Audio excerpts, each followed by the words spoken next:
My name is Cassandra. I am 32 years old, and for 5 years, my parents systematically destroyed my life.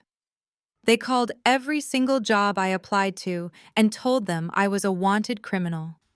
I lost my career, my home, and spent a year sleeping in a freezing car while my father texted me demands for an apology. But when a mysterious woman approached me with a locked metal box and a secret my grandmother hid for 8 years, everything changed.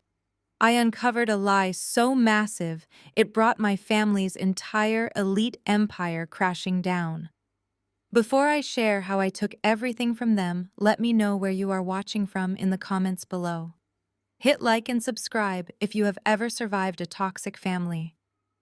The glass doors of the 80th floor boardroom offered a panoramic view of the Chicago skyline, but all I could focus on was the heavy hand of a security guard gripping my upper arm. 10 minutes earlier, I had been sitting across from the executive team of the city's top tech firm pitching a predictive algorithm that was guaranteed to land me the senior data analyst position. It was my final round interview. I had worn my only good suit meticulously ironed the night before in the cramped bathroom of my tiny sublet. I had smiled. I had answered every technical question flawlessly, and I had felt the job was finally mine. Then the door swung open. The director of human resources marched in her face, pale and rigid. She did not politely ask me to step outside. She signaled the two uniformed guards waiting in the hallway. They grabbed my arms with a force that made me gasp, hauling me out of my leather chair while my presentation was still glowing on the projector screen. The executives stared at me with wide eyes, their expressions shifting instantly from impressed to disgusted. I scrambled to grab my briefcase as it spilled onto the polished hardwood floor, my carefully printed resumes scattering under their expensive shoes. I begged them to tell me what was happening, my voice echoing down the sterile white corridors as the guards dragged me toward the elevator banks. Dozens of employees peered over their cubicle walls, whispering and pointing as I was paraded through the office like a violent threat. The elevator doors chimed and slid open. Before the guards could shove me inside, the HR director stepped forward, her heels clicking sharply against the tile. She held up her tablet, her jaw clenched tight. "We do not tolerate deception," she snapped, her voice echoing in the confined space. "We run thorough background checks on all our executive candidates, Cassandra, but we usually expect those checks to match reality." I shook my head, my heart hammering against my ribs. "I do not understand. My background is completely clean. I have never even had a speeding ticket." She let out a harsh, humorless laugh. "That is not what your father just told us." The word hit me like a physical blow. My father, Franklin Miller. I had not spoken to the man in 5 years. "Why would my father call you?" I asked, the panic rising in my throat. "Because he considers it his civic duty to warn potential employers about your criminal record," she replied coldly. "He phoned my direct line 15 minutes ago. He informed me that you embezzled hundreds of thousands of dollars from your family's investment firm, and that there is currently an active sealed warrant out for your arrest in the state of Ohio." My legs went weak. The guards tightened their grip as I stumbled. "That is a lie," I pleaded, desperate to make her listen. "I never worked for his firm. I am a data analyst. He is lying to you. Why would a highly respected CEO like Franklin Miller lie to ruin his own daughter's career?" she countered. "He was crying on the phone, Cassandra. He said he was heartbroken, but could not in good conscience let another company fall victim to your theft. He warned us you were manipulative." I stared at her, completely paralyzed by the sheer audacity of his cruelty. Franklin was not crying. Franklin did not know how to cry. He was a ruthless, controlling narcissist who viewed his children as property. I tried to formulate a defense to explain the toxic dynamics of the Miller family, to beg her to run an official police check instead of taking a phone call as evidence. But she simply turned her back. "Make sure she is completely off the premises," she told the guards. "If she returns, call the police." The elevator doors closed, sealing my fate. The cold Chicago wind hit my face the moment they shoved me out the revolving lobby doors. I stumbled onto the concrete pavement, clutching my ruined briefcase against my chest as pedestrians hurried past me. I walked blindly toward the parking garage, my breathing shallow and erratic. When I finally reached my beat-up sedan, I collapsed against the steering wheel and let the devastating truth wash over me. It all made sense now. The relentless string of bad luck over the past 5 years had not been bad luck at all. I thought about the tech startup that rescinded my offer right before my start date. I thought about the consulting firm that ghosted me after a stellar final interview. I thought about the sudden, unexplained rejections from every single job in my field, forcing me to take temporary contract work just to afford groceries. It was never my resume. It was never my interview skills. It was him. Franklin had been actively hunting down my job applications and poisoning the well. He was systematically destroying my livelihood, ensuring I remained destitute and broken. He wanted me to fail so spectacularly that I would have no choice but to crawl back to his estate on my hands and knees, begging for his financial support and submitting entirely to his control. My parents did not just want me to struggle. They wanted to break my spirit until there was nothing left of the independent woman I had fought so hard to become. I gripped the steering wheel until my knuckles turned white. They thought they had finally pushed me past the point of no return. They had no idea I was about to burn their entire empire to the ground. The drive from downtown Chicago to the sprawling gated estates of Winnetka took exactly 45 minutes. I used every single second of that drive to channel my despair into pure, unadulterated rage. I pulled my battered sedan up to the massive wrought iron gates of the Miller estate. The keypad code was still the same. My father never changed it because he firmly believed no one would ever dare enter his domain uninvited. The tires of my car crunched harshly against the pristine gravel driveway, standing out like a fresh scar against the perfectly manicured landscaping and the fleet of luxury vehicles parked near the grand entrance. I did not bother knocking. I pushed open the heavy oak double doors, ignoring the startled gasp of the housekeeper in the hallway, and marched straight toward the formal dining room. The clinking of crystal and silver echoed through the corridor. I turned the corner and stood in the arched doorway. The scene before me was a suffocating portrait of extreme wealth and artificial, toxic harmony. A massive mahogany table stretched across the room, adorned with imported white orchids and illuminated by a cascading crystal chandelier that cast a warm, deceptive glow over the diners. My mother, Eleanor, sat at the right side of the table wearing a tailored silk dress that easily cost more than a month of my rent. She was delicately slicing a piece of poached salmon, her face frozen by expensive cosmetic procedures, and a lifetime of carefully guarded emotions barely registered my arrival. Instead, her sharp eyes darted immediately to my scuffed shoes and my wrinkled rain-dampened blazer. At the head of the table sat Franklin Miller, my father. He did not flinch. He did not look surprised. He slowly placed his silver knife and fork perfectly parallel on his porcelain plate, picked up a linen napkin, and dabbed the corners of his mouth. He looked at me with the terrifying absolute control of a man who knew he owned the board, the pieces, and the players. To my father's left sat my older sister Gwen and her husband Terrence Washington. Terrence was a brilliant corporate attorney, a proud and highly educated African-American man who had once spoken with fierce passion about corporate justice and ethics.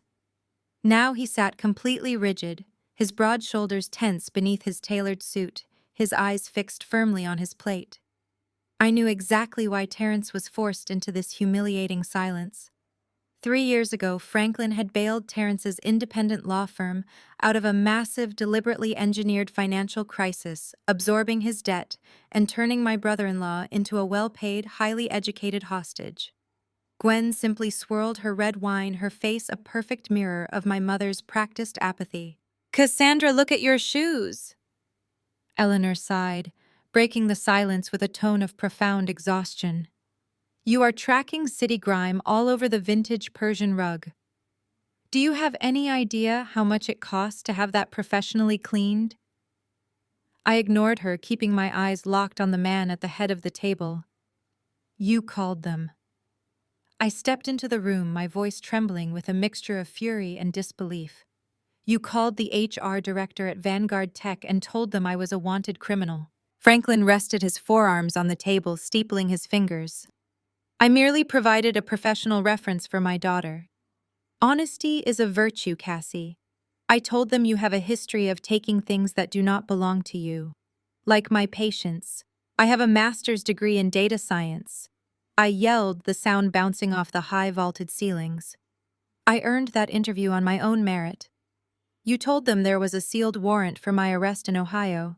You committed slander to ruin my life. Eleanor took a delicate sip of her wine, waving her free hand dismissively.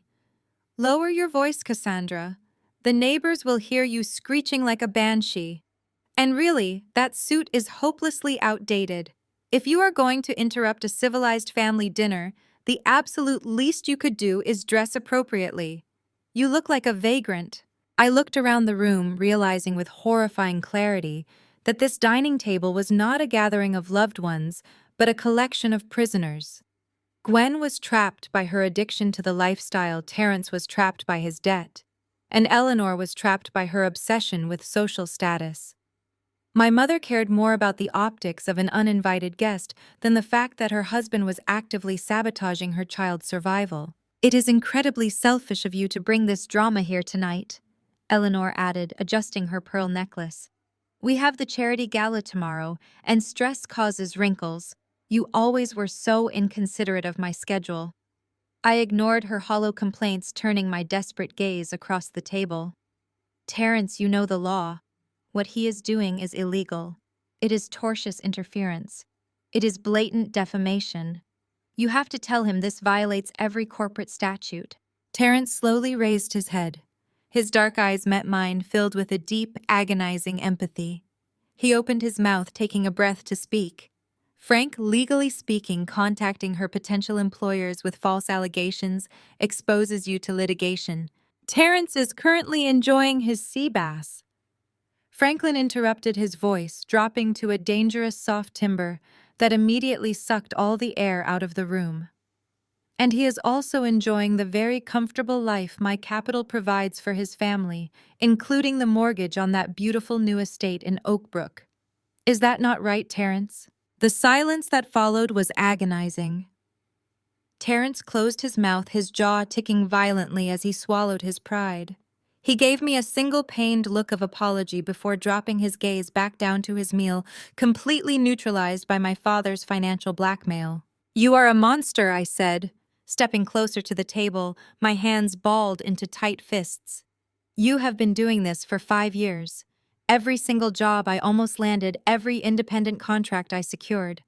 You tracked my applications. You destroyed my livelihood on purpose. Franklin leaned back in his custom leather chair, a cold, empty smile forming on his lips. I am a father protecting his legacy. You have been running around Chicago pretending you can survive without the Miller name. You thought your algorithms and your data models made you invincible. I simply allowed the real world to teach you a lesson. You are nothing without me. You have no resources, no network, and now no career prospects. I have made absolutely sure of it. Why? My voice broke, shedding the last of its strength. Why go to such extreme lengths to destroy your own daughter? Because you defied me, he stated calmly, as if explaining basic mathematics. I told you to take your rightful place at Miller Holdings. I told you to analyze my data to optimize my supply chains to work exclusively under my roof. You decided your skills were too good for the family business. You thought you could walk away from my authority and build an independent life. I am simply proving you wrong. He reached into the inner pocket of his tailored suit jacket and withdrew a thick folded document. He placed it on the mahogany table, smoothing the sharp creases with his thumb. His movements were slow, deliberate, and entirely devoid of urgency. He was a predator playing with his food. This is the solution to your current predicament, Franklin said, tapping the heavy parchment paper with his index finger. A 10-year employment contract with Miller Holdings. You will serve as my chief data strategist. You will legally surrender all intellectual property rights to the predictive algorithms and data models you have developed over the past 5 years. You will report directly to me, and you will do it for a monthly stipend that barely covers basic living expenses. No salary, no corporate bonuses. You will live in the guest house on this property under my direct supervision. You will earn your way back into my good graces through absolute loyalty, complete transparency, and unconditional submission. I stared at the document, the blood roaring in my ears. The sheer audacity of his demand took my breath away. He was not just trying to bring me home. He was attempting to legally enslave me. He wanted to own my mind, my creations, my physical location, and my future. He had systematically destroyed my career just so he could acquire my labor for free and keep me locked under his thumb. Eleanor sighed delicately, dabbing her lips with a linen napkin. It is a very generous offer, Cassandra. Most fathers would have let you rot in the gutter after you embarrassed them by dropping out of that prestigious graduate program and running away to play independent woman. You should be thanking him on your knees. Sign the paper, go up to your old room and wash that awful city grime off your face. We can put this ugly rebellion behind us and pretend the last 5 years never happened. Gwen chimed in, her voice dripping with condescension as she sliced her fish. Listen to them, Cassie. You are acting like a petulant child. You tried to make it on your own, and you failed spectacularly. You are standing here soaking wet and unemployed. Just accept that Dad knows how the real world works. It is embarrassing that you are fighting this. I stepped closer to the table, my eyes scanning the visible text on the first page of the contract.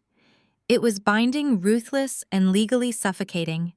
It contained non-compete clauses that would permanently bar me from ever working in the tech industry again if I ever tried to leave. Terrence refused to look up, but I saw his knuckles turn white where he gripped his fork. He knew exactly what this contract was. He had probably been forced to draft it under Franklin's orders. I looked at my father. He sat there waiting for my capitulation, a self-satisfied smirk playing at the corners of his mouth. He fully expected me to break. He thought he had starved me out, beaten me down, and isolated me enough that I would willingly trade my freedom for a warm bed and a false sense of security. He believed his own illusion of absolute power. I reached out and picked up the contract. The paper felt heavy and crisp in my hands. I held his gaze, took a deep breath, and ripped the document straight down the middle. The sound of tearing paper was deafening in the quiet, cavernous dining room. I ripped the pages again, folding them over and tearing them into jagged, unrecognizable shreds. I placed the ruined pile gently on the table right next to his perfectly cooked steak. I will never work for you, I said, my voice eerily calm, completely stripped of the panic I had felt in the parking garage earlier. I will never give you my algorithms. I would rather starve on the freezing streets of Chicago than spend a single day under your control. You do not want a daughter, you want a possession to manage. And I am not for sale. Franklin's smirk vanished. The temperature in the room plummeted. The illusion of the benevolent patriarch dissolved entirely, revealing the absolute tyrant underneath. He stood up slowly, towering over the table, his face flushing with a terrifying silent rage. You think you have a choice? He asked, his voice a low, dangerous rumble that vibrated through the floorboards. You think the car you drove here in belongs to you? I bought that sedan during your junior year of college. The title is in the name of Miller Holdings. Give me the keys. I froze. He was right. I had never transferred the title because I could never afford the registration taxes while struggling to survive on entry-level wages. The car was my only reliable shelter if things ever went truly wrong. It held my spare clothes, my emergency supplies, my life. Give me the keys, Cassandra, he repeated, extending his open palm. That vehicle is corporate property. I reached into the pocket of my blazer and pulled out the worn key ring. My hand shook as I dropped it into his palm. The metal jingled softly before his fist closed around it. Your cell phone plan is on the family corporate account. Franklin continued, his eyes locked onto mine with sadistic pleasure. He pulled his own smartphone from his pocket and pressed a single button on speed dial. Cancel line 4, he instructed whoever was on the other end, hanging up immediately without waiting for a response. Your phone is now a useless piece of plastic. You have no data, no network, and no way to contact anyone. I felt my pulse pounding in my temples. He was systematically severing my lifelines, cutting off every single avenue of survival. "Those bank accounts you used," Franklin stepped around the table, advancing toward me until he was mere inches away. "The ones you opened when you were 18, I was the required co-signer.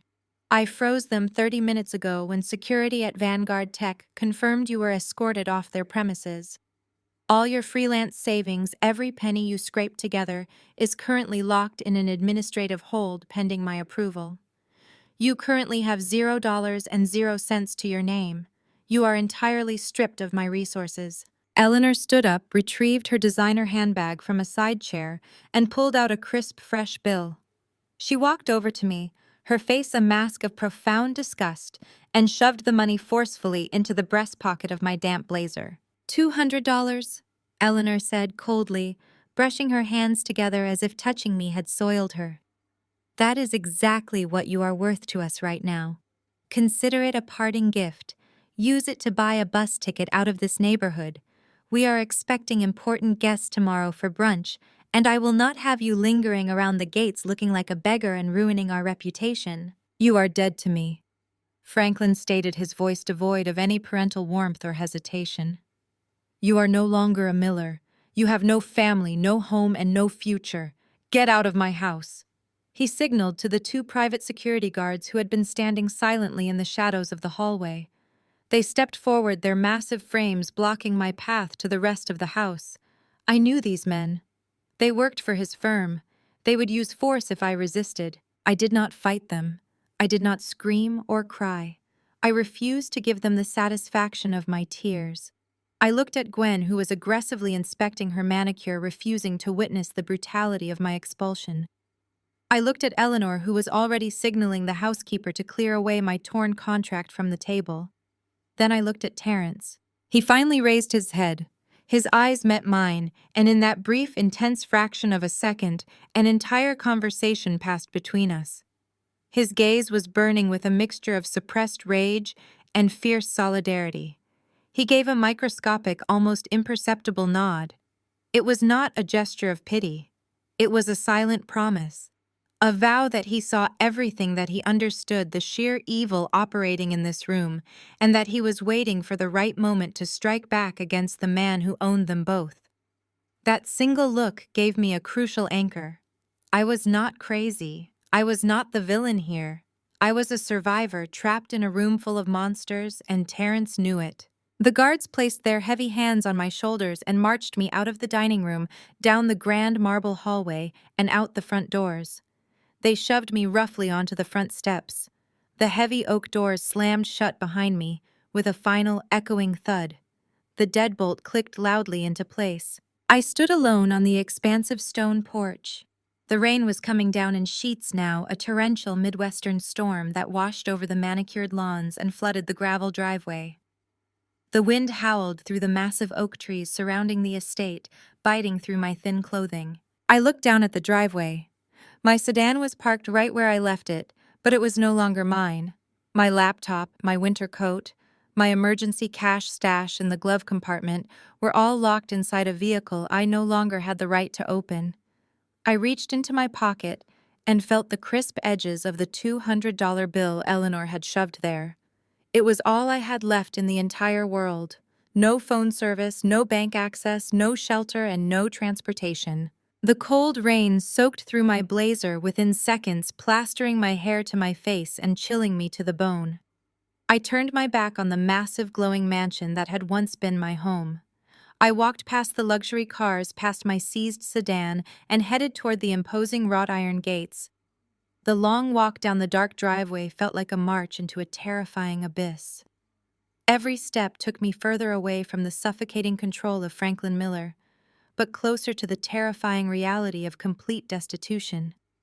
The storm raged around me, matching the violent turmoil in my chest. I had just lost absolutely everything.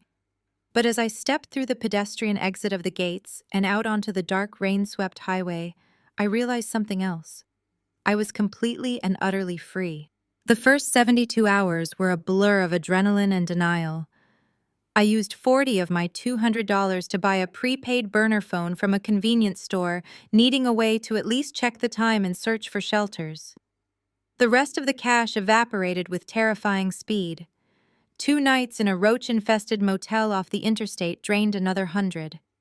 A cheap winter coat from a thrift store, a pair of thick wool socks, and a few meager meals claimed the rest. By the fourth day, I was completely penniless, wandering the concrete labyrinth of Chicago with nothing but the damp clothes on my back and a plastic bag containing my few new possessions. Freedom. I quickly learned had a brutal, agonizing price tag. The reality of homelessness did not hit me all at once. It crept in like a slow-acting poison.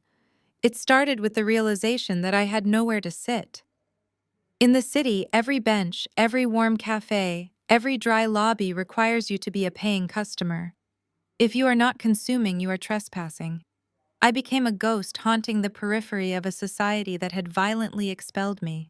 When the brutal Chicago winter began to set in, the romanticized concept of independence died, replaced by a primal, desperate instinct for survival.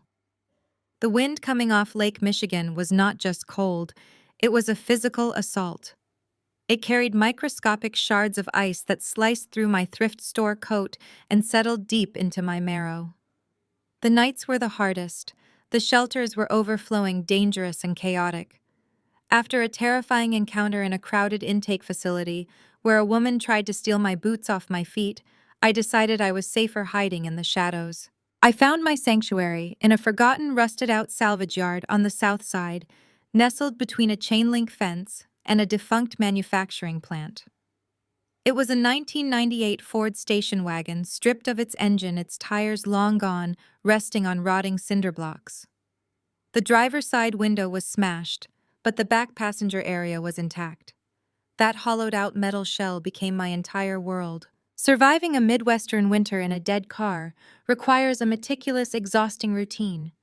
I scoured alleyways for discarded cardboard boxes and newspapers, layering them inches thick across the floorboards and over the cracked leather seats to create a crude barrier against the freezing steel. I found a discarded, heavily stained sleeping bag near a dumpster and washed it by hand in a public park fountain. Every night I crawled into the back of the wagon, stuffing my clothes with crumpled newspaper for extra insulation, and pulled the sleeping bag over my head. The cold was a living, breathing entity. It gnawed at my fingers and toes, turning them numb, then white, then aching with a blinding, throbbing pain. I would wake up at 3 in the morning, my teeth chattering so violently that my jaw cramped, my breath forming thick layers of frost on the inside of the windshield. I had to keep moving my legs, bicycling them in the air just to keep the blood flowing, terrified that if I fell into a deep sleep, the plunging temperatures would simply stop my heart. There were nights when the wind howled through the junkyard, rattling the metal frame of the car, and I would wrap my arms around my chest, rocking back and forth, praying for the dawn. When morning finally broke, a pale and useless gray light filtering through the frost-covered glass, the second phase of my daily battle began. Hygiene. In my previous life, I had taken hot showers, expensive serums, and clean towels for granted. On the streets, maintaining a shred of physical dignity was a tactical military operation. I mapped out a network of public facilities across the city.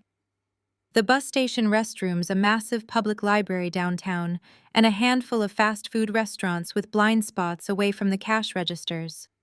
I would slip into a handicapped stall, lock the heavy metal door, and strip off my layers of freezing, unwashed clothing.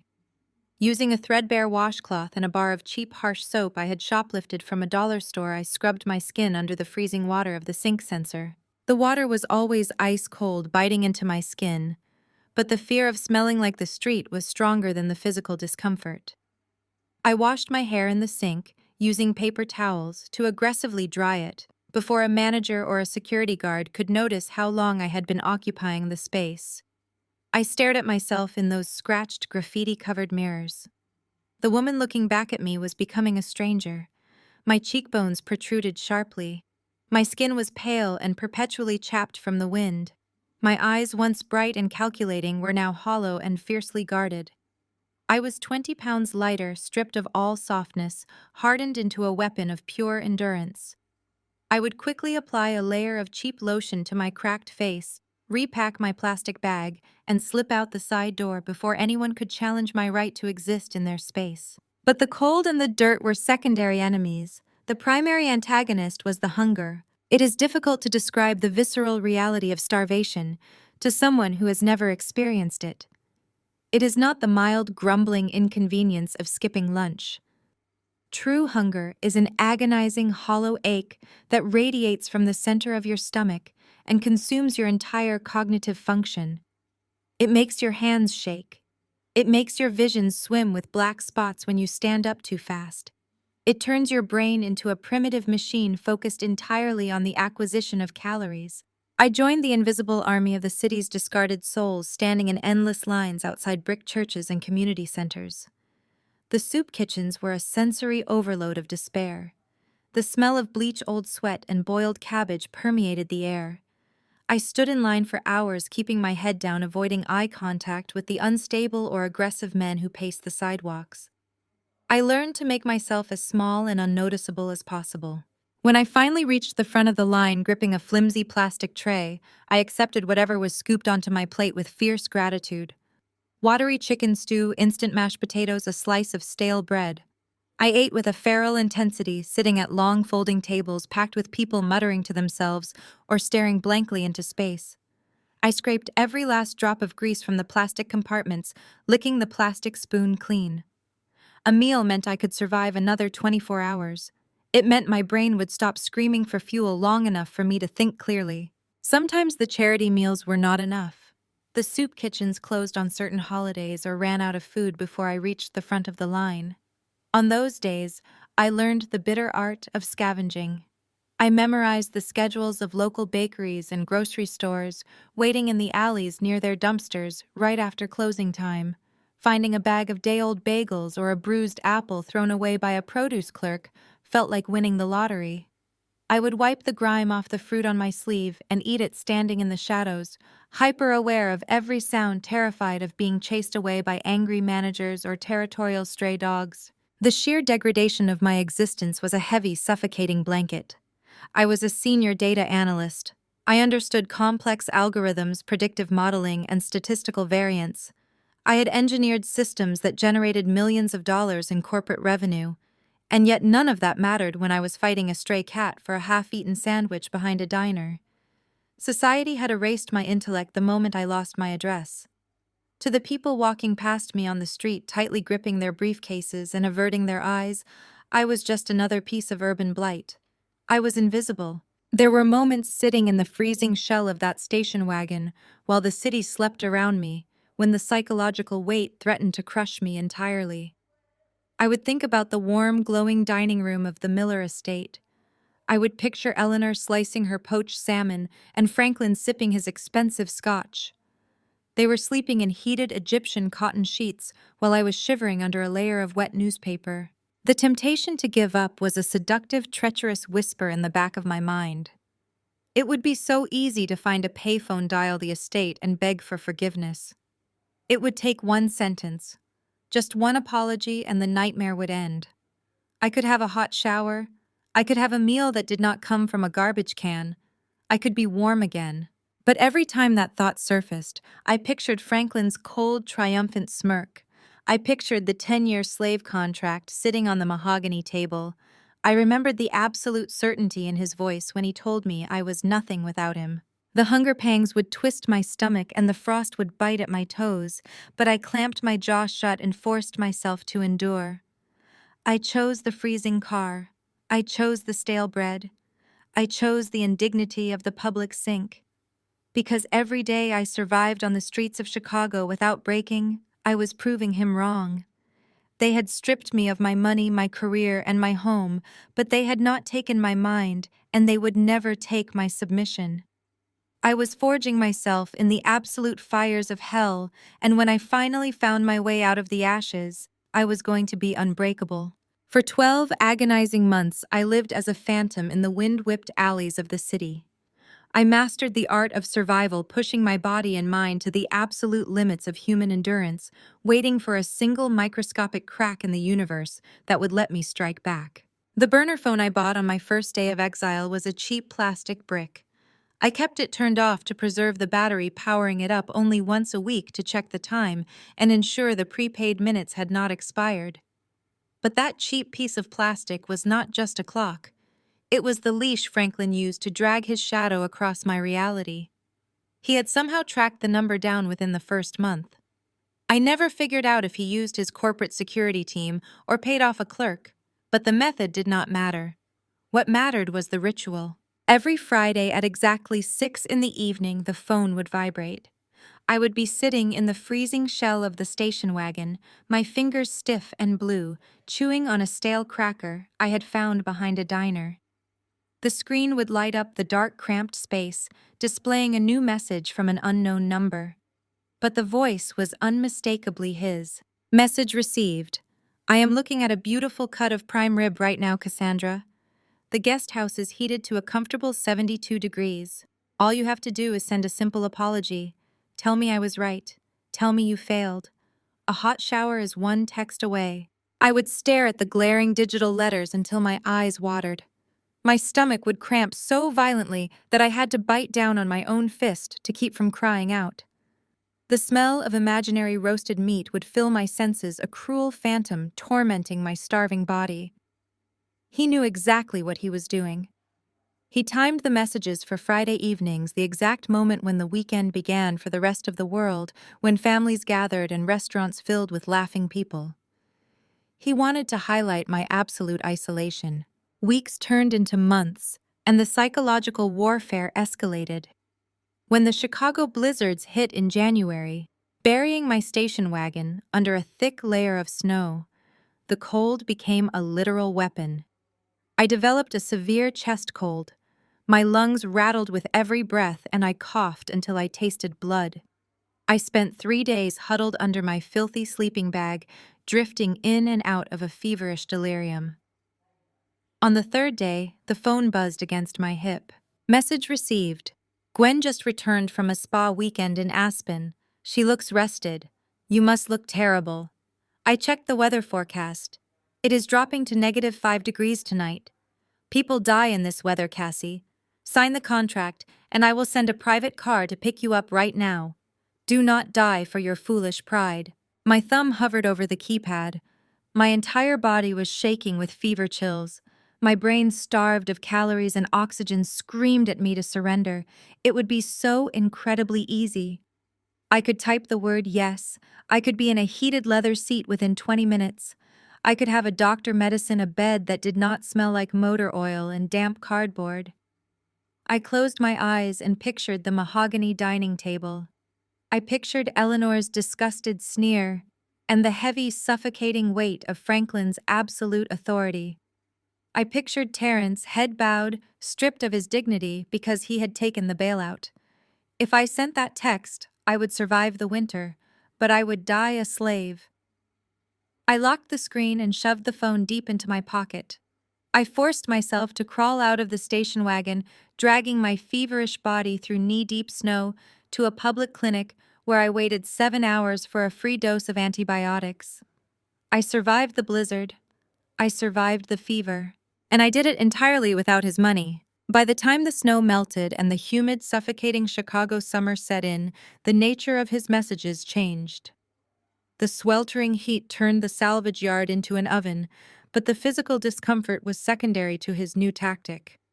He realized that physical suffering was not breaking me, so he pivoted to attacking my intellect and my self-worth. He knew I was a data analyst. He knew my brain was wired to solve problems and build systems, so he tried to convince me that my mind was rotting away.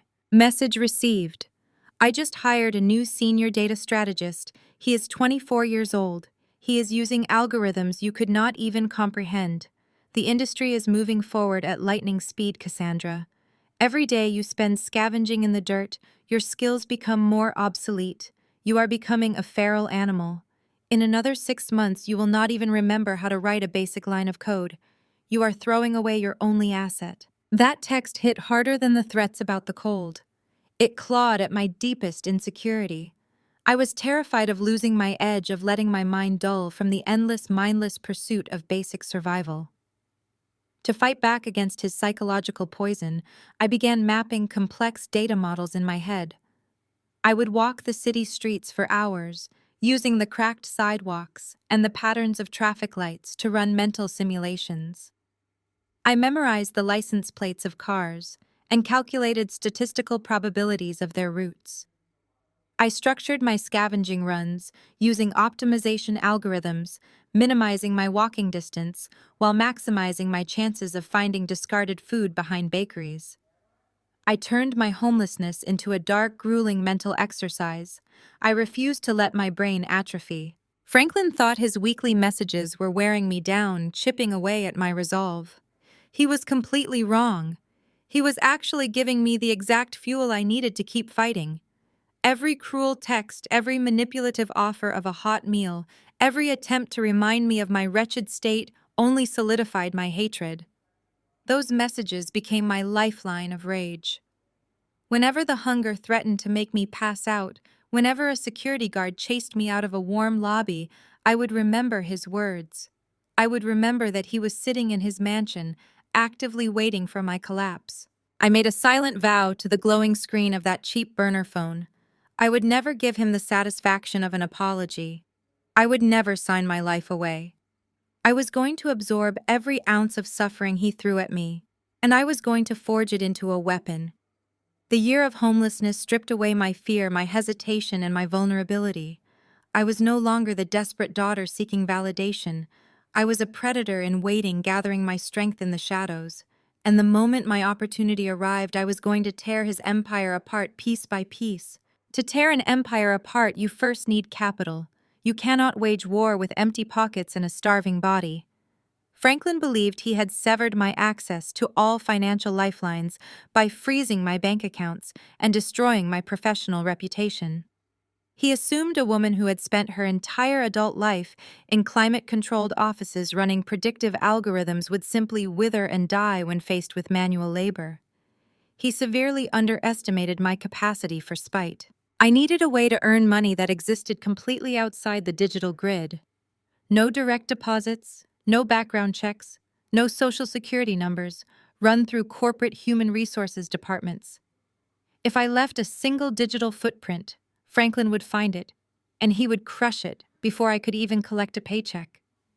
I had to become a ghost in the system. I buried Cassandra Miller in the frozen dirt of the salvage yard and adopted a new identity. I became Nora. Nora did not have a master's degree in data science. Nora did not speak with the polished, sharp vocabulary of a corporate strategist. Nora kept her head down, wore an oversized wool beanie pulled low over her bruised face, and possessed a desperate willingness to do the grueling jobs no one else in the city would touch. My first victory was a 24-hour diner tucked beneath the rattling tracks of the L train. The owner was a massive, perpetually sweating man who asked no questions. He only cared that I showed up on time and did not steal from his cash register. He handed me a stained, heavy rubber apron and pointed to the back kitchen. I became his graveyard shift dishwasher. The physical reality of the dish pit was a brutal, agonizing shock to a body already weakened by months of malnutrition. For 8 hours a night, I stood over a deep stainless steel sink, plunging my hands into scalding water, heavily laced with industrial degreaser. The heat blistered my skin instantly, turning my hands raw, red, and peeling. The thick stench of rotting food, sour milk, and rancid grease clung to my thrift store clothes and seeped deep into my pores. My lower back screamed in constant agony from leaning over the deep basins, and my feet swelled painfully inside my damp, worn-out boots. But I loved it. I embraced the scalding water and the heavy, repetitive labor with a fierce, burning joy. Every single plate I scraped clean, every heavy cast iron skillet I scrubbed until my cracked knuckles bled, was a physical manifestation of my defiance. While my hands worked automatically, my mind was entirely free to operate in complete overdrive. I spent those 8 hours calculating my long-term financial projections, optimizing my street survival strategy, and mentally building the structural framework for my eventual counterattack. At the end of every week, the owner handed me a small grease-stained envelope filled with crumpled bills. It was an absolute pittance compared to my former corporate salary, but to me it was the most valuable currency in the world. It was untraceable, independent wealth. One job was not enough to build a war chest. I needed much more velocity. After my shift at the diner ended at 4 in the morning, I walked 12 blocks in the freezing wind to a dingy, windowless dive bar that catered to third-shift factory workers. The manager there paid me below minimum wage, straight cash out of the register to mop the floors, scrub the overflowing toilets, and haul the heavy leaking bags of broken glass to the alley dumpsters. The smell of stale beer vomit and heavy industrial bleach became my daily perfume. I hauled massive mop buckets across sticky linoleum, my undernourished muscles shaking violently from absolute exhaustion. There were mornings when my vision would swim the sheer physical deficit, threatening to drop me right onto the filthy bar floor. I would bite the inside of my cheek until I tasted warm copper, using the sharp physical pain to keep myself conscious. I refused to collapse. I refused to let Franklin win.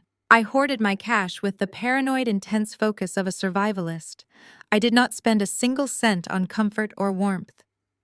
I sustained myself entirely on the leftover scraps the diner owner let me scrape from the prep stations at the end of my shift. Half-eaten toast, cold French fries, and bruised fruit became my primary fuel. Every dollar I earned went straight into my hidden vault. I had carefully slashed a concealed opening in the upholstery of the back seat of my dead station wagon, hiding the cash deep within the rotting foam stuffing. Every morning, before collapsing into my filthy sleeping bag, I would meticulously count the bills. $5, $20, $50. The stack grew with agonizing slowness, but it grew steadily. I was building my financial independence one scrubbed toilet and one washed dish at a time. The physical toll on my body was undeniable and severe. My fingernails were broken, jagged, and perpetually infected. My hands were permanently scarred by chemical burns from the undiluted bleach. I walked with a slight permanent limp from standing for 16 hours a day on solid concrete floors in terrible shoes. If Eleanor had seen me, she would have recoiled in absolute horror. The polished, elegant daughter she had groomed for country club galas was completely obliterated. But the woman who replaced her was forged in pure iron. Eventually, I used a tiny fraction of my hard-earned savings to secure the essential tools for my next phase. I bought a cheap gym membership, paying upfront in cash for a full year. That small plastic card gave me access to hot, unlimited showers and a secure locker. It restored my ability to wash away the grime and walk into public spaces without being immediately flagged by security guards as a transient. I bought a prepaid post office box under my fake name, giving myself a physical mailing address that did not trace back to the salvage yard. Franklin continued to send his Friday evening text messages, still gloating about his warm dinners and his absolute power. He assumed I was slowly dying in the cold, breaking down day by agonizing day. He had no idea that while he slept in his Egyptian cotton sheets, his daughter was awake, scrubbing the filth of the city off the floors, hoarding cash, and meticulously plotting his total destruction. The pennies were adding up. The foundation of my counterstrike was being laid in the dark. I was a ghost accumulating power, and my patience was absolute. The Harold Washington Library Center was my command center. With my gym membership providing basic hygiene, I could finally blend in with the college students and exhausted freelancers who occupied the long oak tables on the third floor.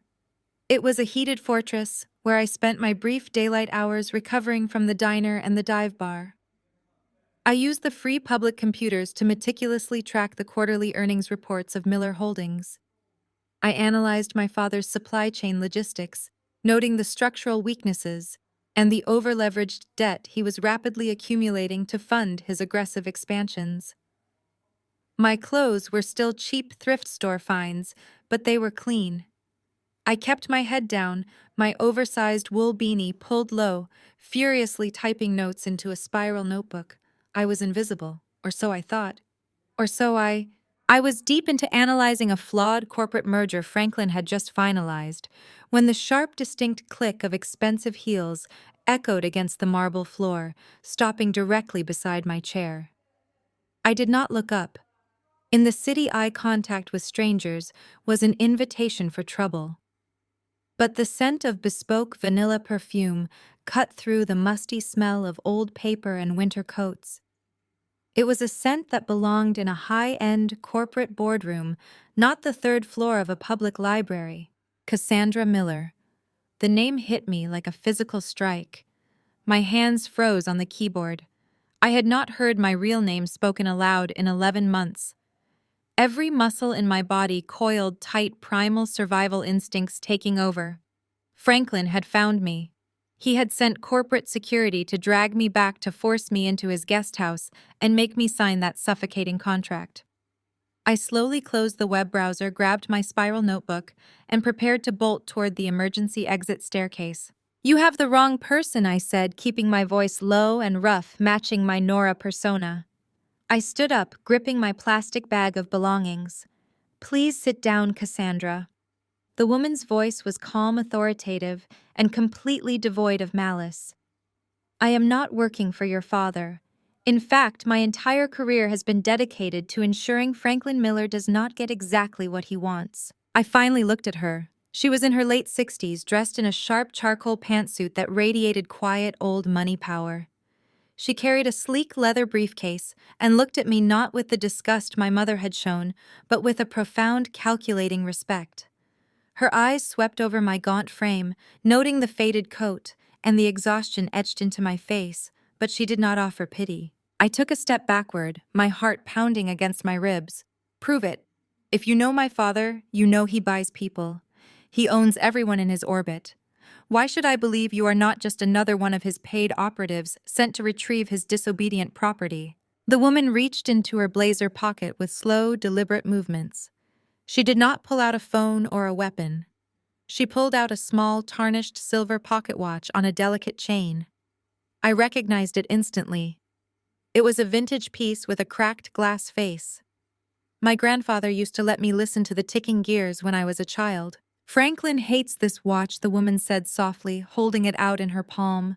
"He tried to throw it away because it was not expensive enough to display in his pristine mansion. But your grandmother saved it. She told me to give it to you when the time was right." My breath caught in my throat. I stared at the silver watch, a flood of memories rushing back.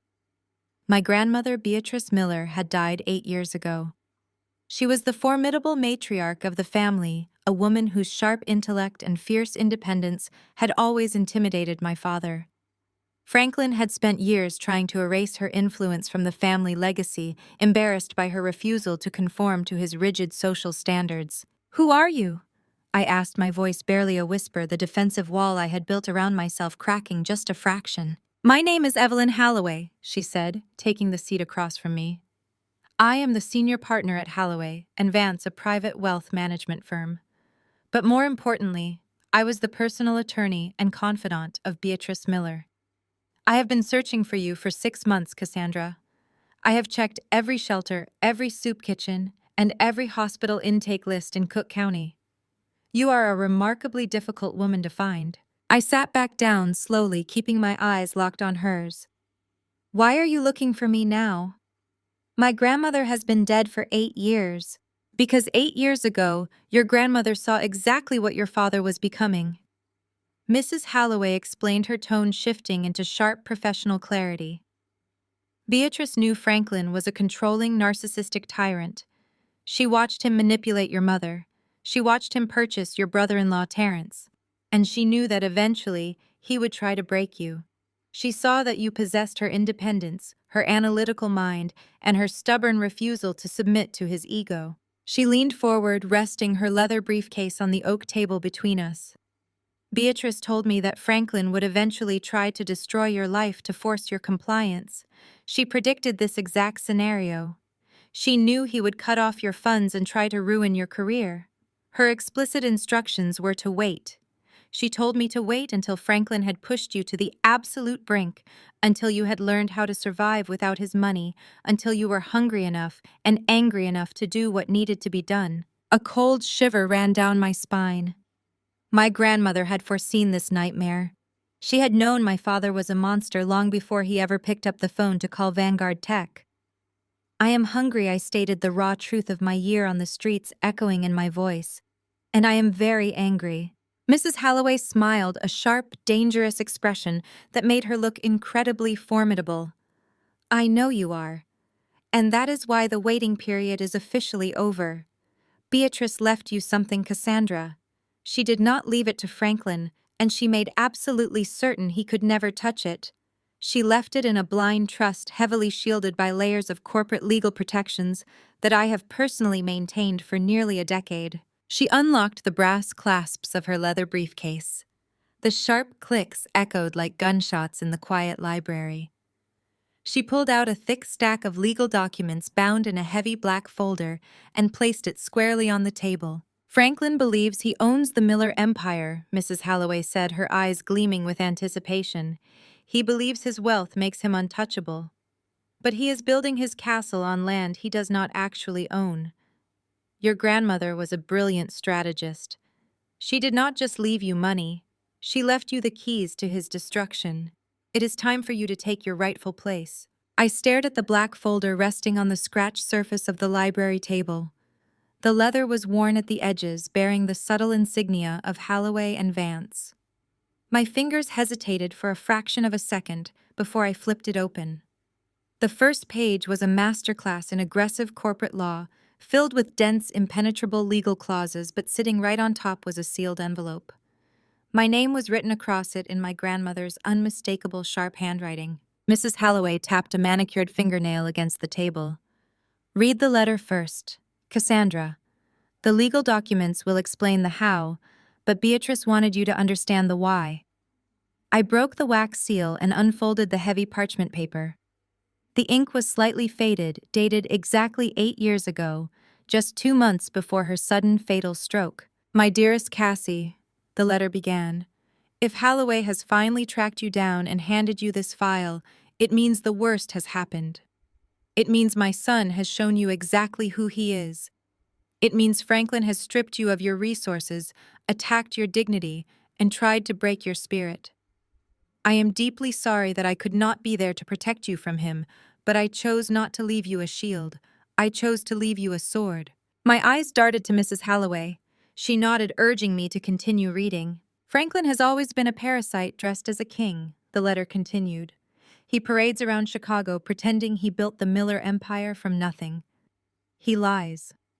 I built the foundation of that company with my own blood and sweat while his father was drinking himself into an early grave. When Franklin came of age, he took the executive credit because the board wanted a male figurehead. I stepped aside, but I never closed my eyes. I watched him transform into a monster. I watched him choose Eleanor for her superficial pedigree. I watched him systematically crush anyone who dared to question his absolute authority. But mostly I watched you. You were the only one who inherited my fire, Cassie. You questioned him. You refused to fit into his perfect silent mold. I knew with absolute certainty that the moment you tried to build an independent life, Franklin would view it as a direct threat to his ego.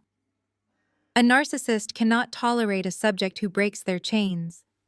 He would stop at nothing to drag you back and force you to kneel. My chest tightened. The raw, terrifying validation of my entire lived experience was laid bare in her handwriting. She had known. She had seen the psychological abuse long before I even had a name for it. I read the next paragraph, my heart pounding in a steady, aggressive rhythm. So I laid a trap, Beatrice wrote. A fatal, invisible trap hidden deep within the corporate bylaws of Miller Holdings. Franklin thinks he owns everything. He believes the factories, the corporate headquarters, and even that obnoxious mansion in Winnetka belong to his company. He is wrong. Before I relinquished my title, I quietly severed the real estate assets from the corporate entity. I placed every single deed, every square inch of land that the Miller Empire operates on, into a highly classified blind trust. The B Legacy Trust. I looked up completely stunned.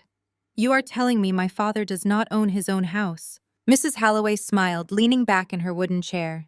He holds a 99-year commercial lease. a lease that your grandmother structured with extremely specific ironclad termination clauses. He pays a nominal fee to a holding company completely unaware that the holding company is the B Legacy Trust. He has spent the last decade using that land as collateral to secure massive corporate loans to fund his aggressive expansions.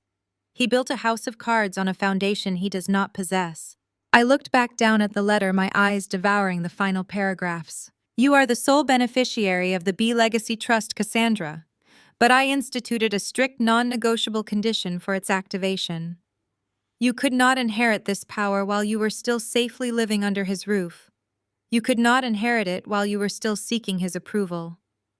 The trust was legally bound to remain sealed until Holloway could undeniably prove that Franklin had financially severed you and that you had survived without his resources for a minimum of 300 days. I needed you to feel the cold. I needed you to understand the absolute ruthlessness of the man you are dealing with. If I handed you this power while you were still soft, while you still craved a father's love, he would have intimidated you into signing it all back over to him. You had to be forged in the fire. You had to learn how to survive the darkest nights on your own. Only then would you have the hardened steel required to pull the trigger.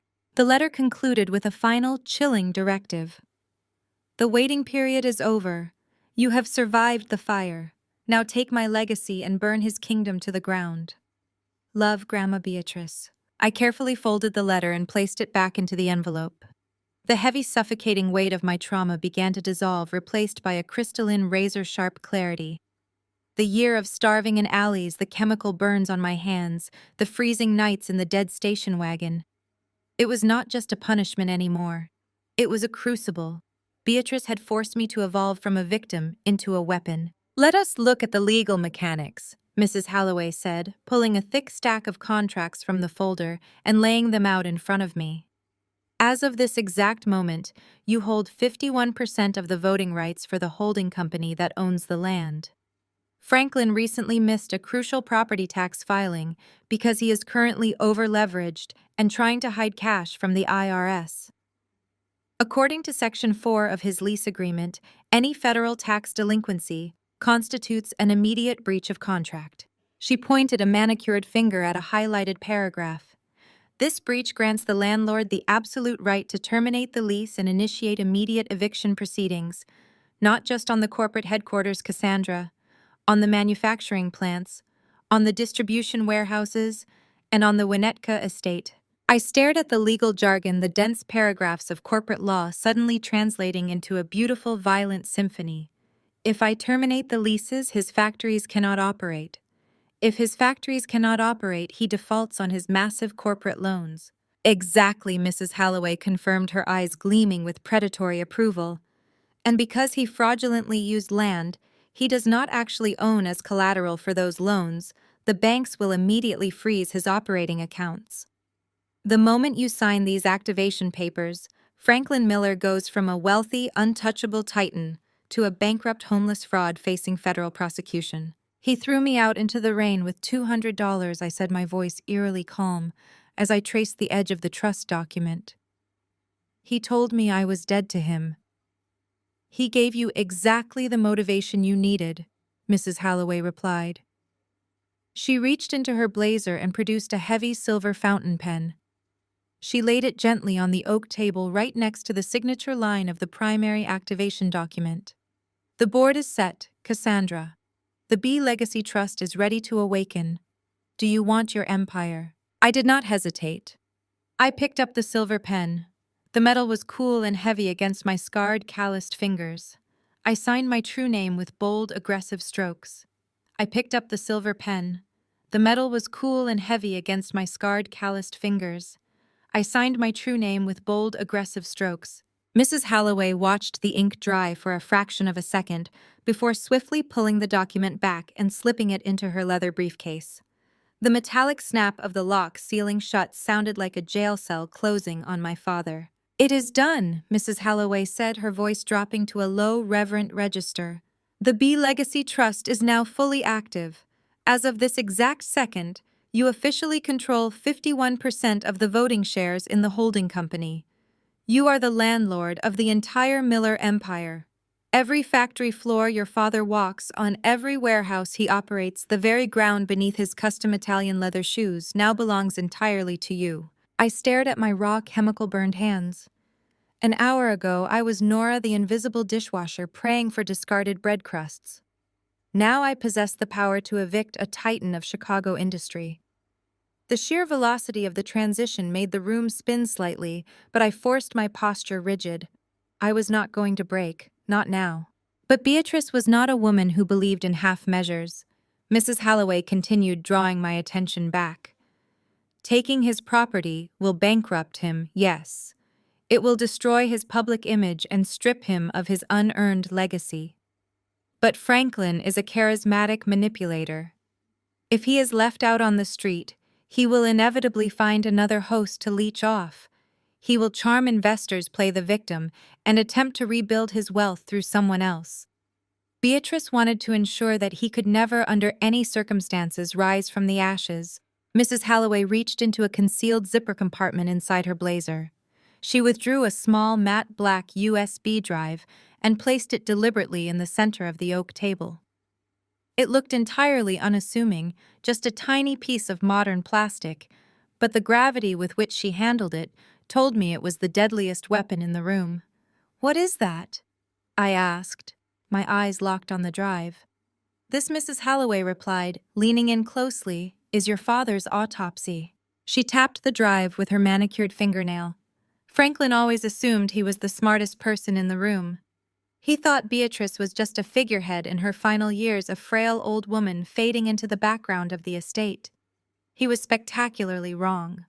While he was busy taking over the executive board and aggressively expanding the company using the land as a legal collateral, Beatrice hired a team of private forensic accountants. She had them quietly audit every single one of his personal and corporate ledgers. My heart hammered against my ribs. I knew my father was ruthless, but corporate fraud was an entirely different arena. He had always paraded himself as a pillar of the Chicago business community, obsessed with maintaining a pristine public reputation. Inside this drive, Mrs. Halloway explained, her tone sharp and precise, is 10 years of meticulously documented tax evasion.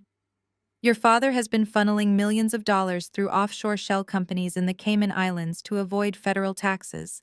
He has been double-booking inventory, inflating corporate losses, and hiding his rapidly growing insolvency from the board of directors and the Internal Revenue Service. I felt a cold, predatory smile slowly stretch across my chapped lips. He called me a criminal. He literally phoned companies and told them I was a wanted felon to ensure I starved on the streets. Mrs. Halloway nodded, her own smile matching mine in its icy intensity. It is the ultimate irony of the narcissist. They always accuse their victims of the exact crimes they are actively committing. Your father projected his own criminal identity onto you to cover his tracks and isolate you from the corporate world.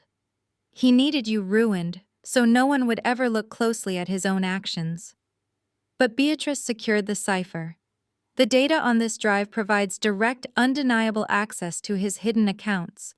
It connects his signature to the fraudulent tax returns with absolute mathematical certainty. If I hand this over to the federal authorities, I said, the magnitude of the revelation settling over me, he does not just lose the company, he goes to federal prison. For a minimum of 20 years, Mrs. Halloway confirmed. The IRS does not negotiate when it comes to offshore tax evasion of this scale. They will seize whatever assets he has left to pay the penalties. They will freeze his personal accounts. They will tear his life apart with a magnifying glass.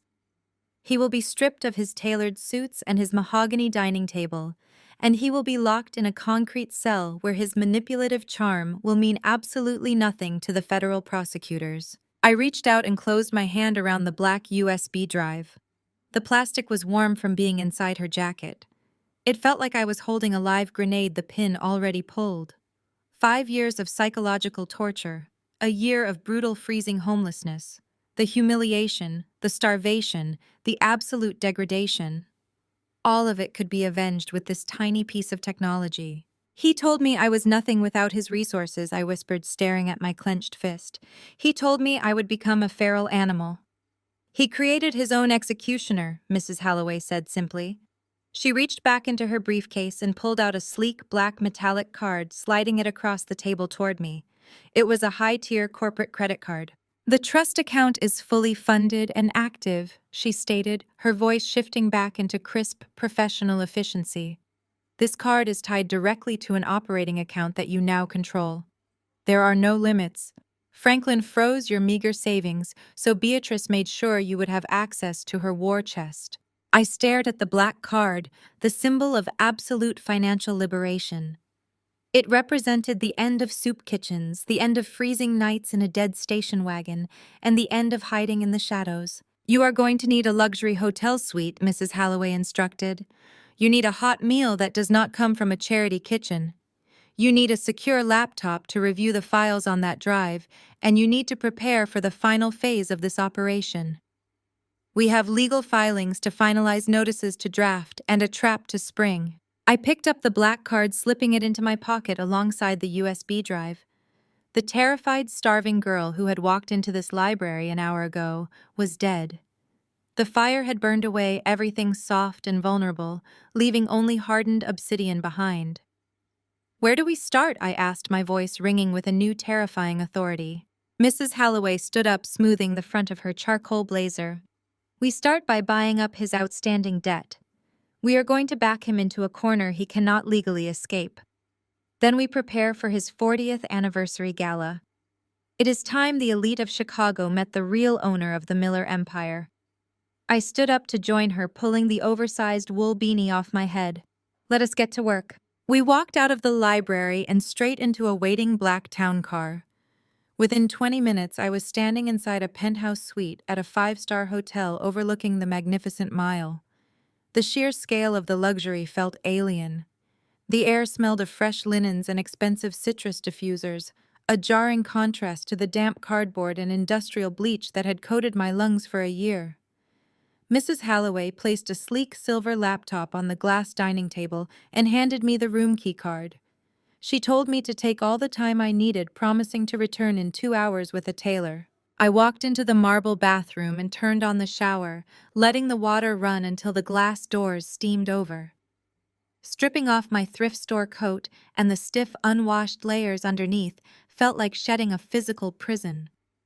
I stepped under the scalding spray and finally let myself breathe. I scrubbed my skin with lavender soap until it turned bright red, washing away the grease from the diner pit, the grime from the salvage yard, and the desperate, suffocating stench of poverty. I watched the dark water swirl down the brass drain, taking the identity of Nora with it.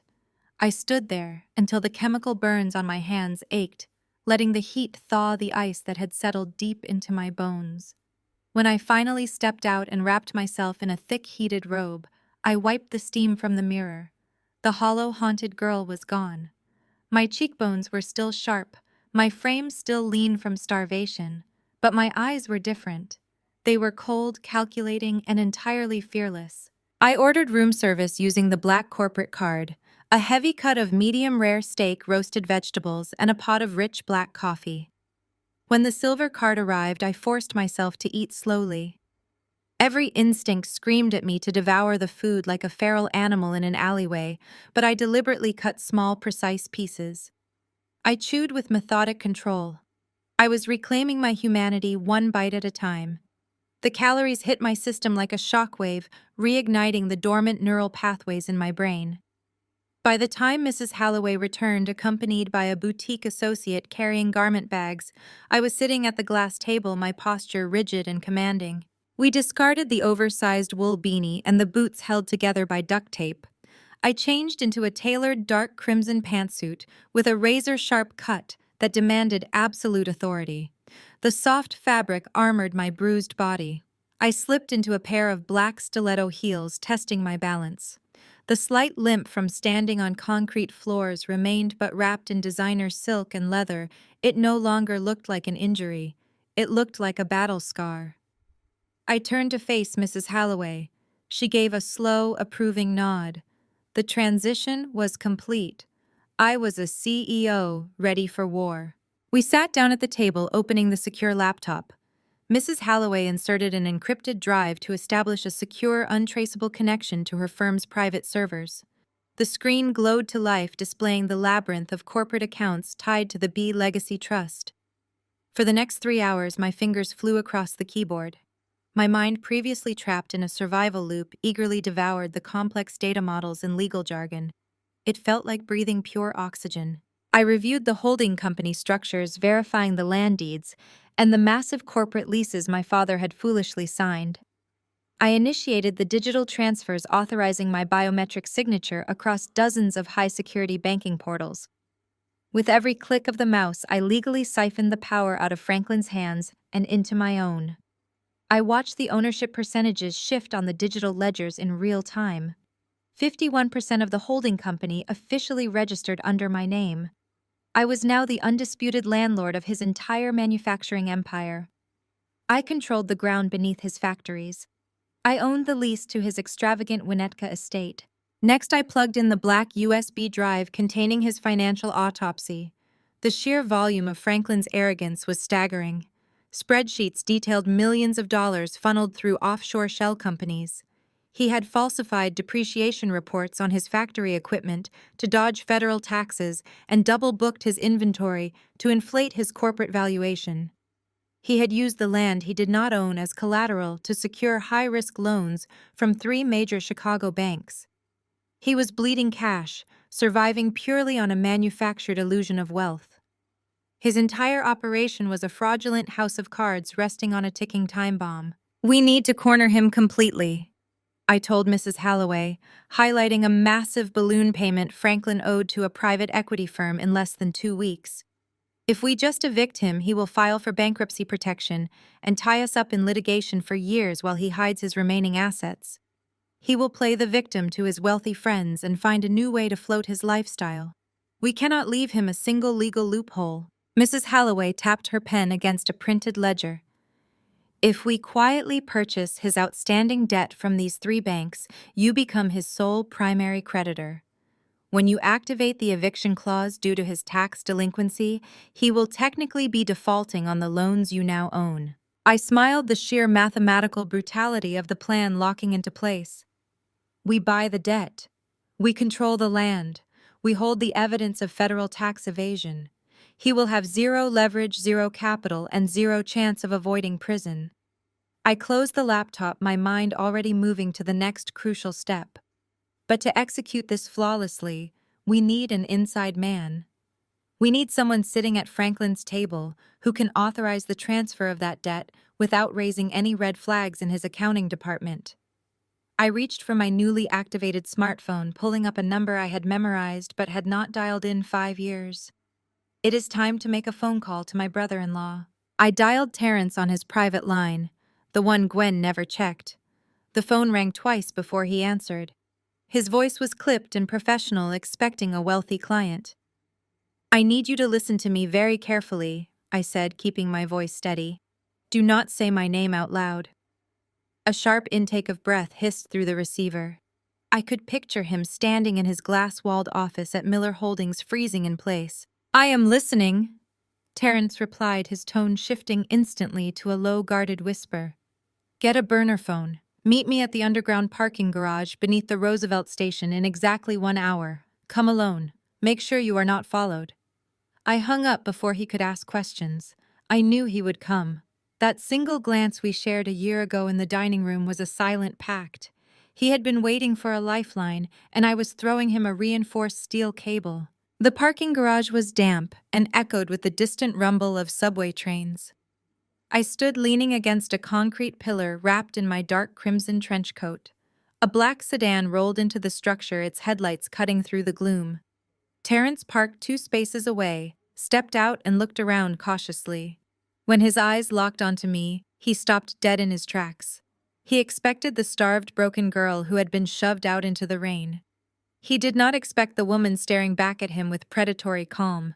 "Cassie," he breathed, closing the distance between us. "My God, we thought you were dead. Franklin told everyone you disappeared into the system. Franklin is a liar," I stated flatly, "and his lies are about to catch up with him." I handed him a thick, sealed envelope containing the summary of the B Legacy Trust and a printed snapshot of Franklin's offshore accounts. Terrence opened it right there under the flickering fluorescent lights. His eyes darted rapidly across the pages, his legal mind absorbing the catastrophic implications of the documents. "This is a kill shot," Terrence whispered, looking up at me in absolute awe. "He does not own the land. He committed federal tax fraud. You hold the voting rights to the entire operation. I hold the match I corrected. But I need you to pour the gasoline." Terrence closed the folder, his jaw tightening. "For 3 years I have smiled at that man's dinner table," he said, his voice shaking with suppressed rage. I swallowed his condescending remarks. I endured his subtle racist jokes about how he had elevated me from my background. Every time I won a major case for the firm, he made sure the board knew he was the one who graciously gave a minority lawyer a seat at the table. I let him parade me around his country club friends as his diversity trophy, all because he held my firm's debt over my head like a guillotine. He told me I owed my entire existence to his charity. He threatened to ruin my family if I ever stepped out of line. "You owe him nothing," I replied.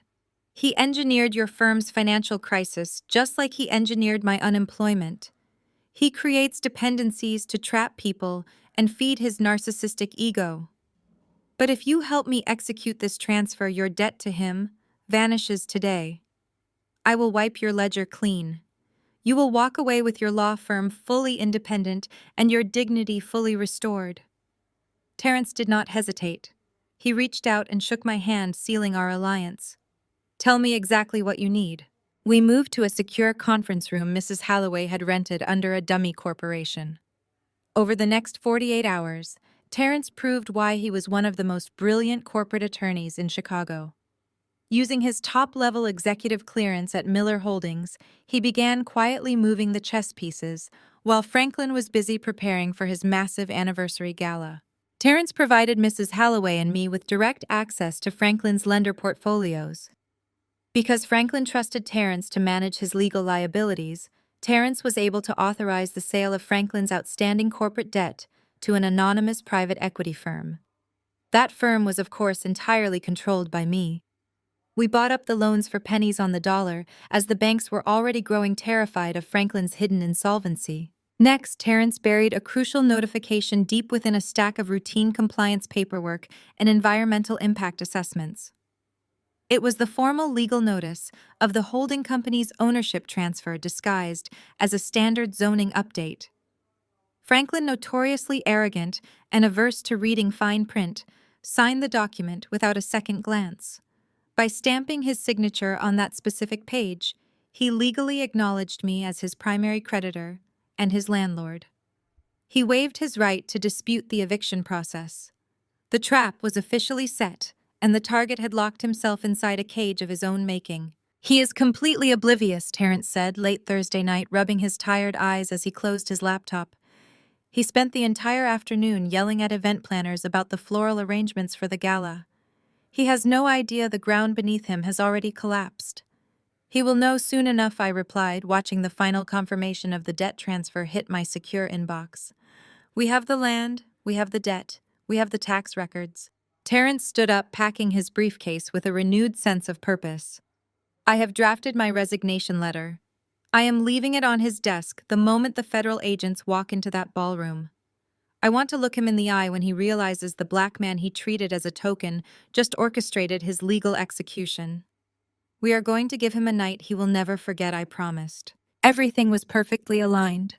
The psychological warfare he waged against me, the financial sabotage, the unbearable cold of the salvage yard. It had all led to this precise, inescapable corner. Franklin Miller was a dead man walking, and he had absolutely no idea that the daughter he discarded was the one holding the scythe. The next morning, the abstract strategy transitioned into brutal, tangible reality. To truly own Franklin, I needed to control more than just the earth his factories stood on. I needed to own his financial lifeblood. I needed to become the sole master of his debts. Mrs. Halloway arranged a high-level acquisition meeting at the headquarters of Chicago Continental Bank, the primary financial institution holding the largest chunk of Franklin's corporate loans. We walked into the executive boardroom on the 50th floor. The room smelled of polished mahogany and stale anxiety. Three senior vice presidents sat across the table, their custom suits failing to hide the nervous sweat beading on their foreheads. They knew Miller Holdings was bleeding cash. They knew Franklin had missed 2 consecutive quarterly projections. They were terrified of holding the bag when his company inevitably collapsed. They expected Mrs. Holloway. They did not expect me. I sat down at the center of the table wearing my dark crimson pantsuit, my posture radiating absolute terrifying authority. You are holding $85 million in toxic corporate debt tied to Miller Holdings. I stated, skipping the pleasantries entirely. Your risk assessment department is already drafting the write-off protocols. You know he cannot pay you back. His leverage ratios are completely unmanageable, and his cash flow is currently running on fumes and accounting tricks. The lead vice president, a man named Preston, shifted uncomfortably in his leather chair. We have a long-standing relationship with your father, Ms. Miller. The company is experiencing a temporary liquidity issue due to aggressive expansion. We are not in the business of panic selling our corporate notes. I leaned forward, locking my eyes onto his. You are in the business of mitigating catastrophic losses, Preston, and I am offering you the only lifeline you are going to get. The B Legacy Trust is prepared to purchase the entirety of Franklin's outstanding debt across all your branches. I will pay you 70 cents on the dollar. Cash transfer. Immediate execution. You get to clear a massive toxic liability off your books before the quarterly shareholder meeting next week, and I get to become my father's exclusive creditor. Preston glanced at Mrs. Holloway, seeking an out, but she simply offered him a razor-sharp smile and tapped the activation documents resting on the table. The bankers asked for 10 minutes to consult with their legal team. They only took 5. When Preston returned to the room, he slid the master consolidation agreement across the table. They took the deal.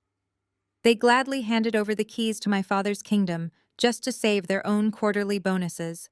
Over the next 48 hours, we repeated this exact predatory maneuver with the 2 other financial institutions foolish enough to lend Franklin money. We swept through the corporate banking sector like an invisible hurricane.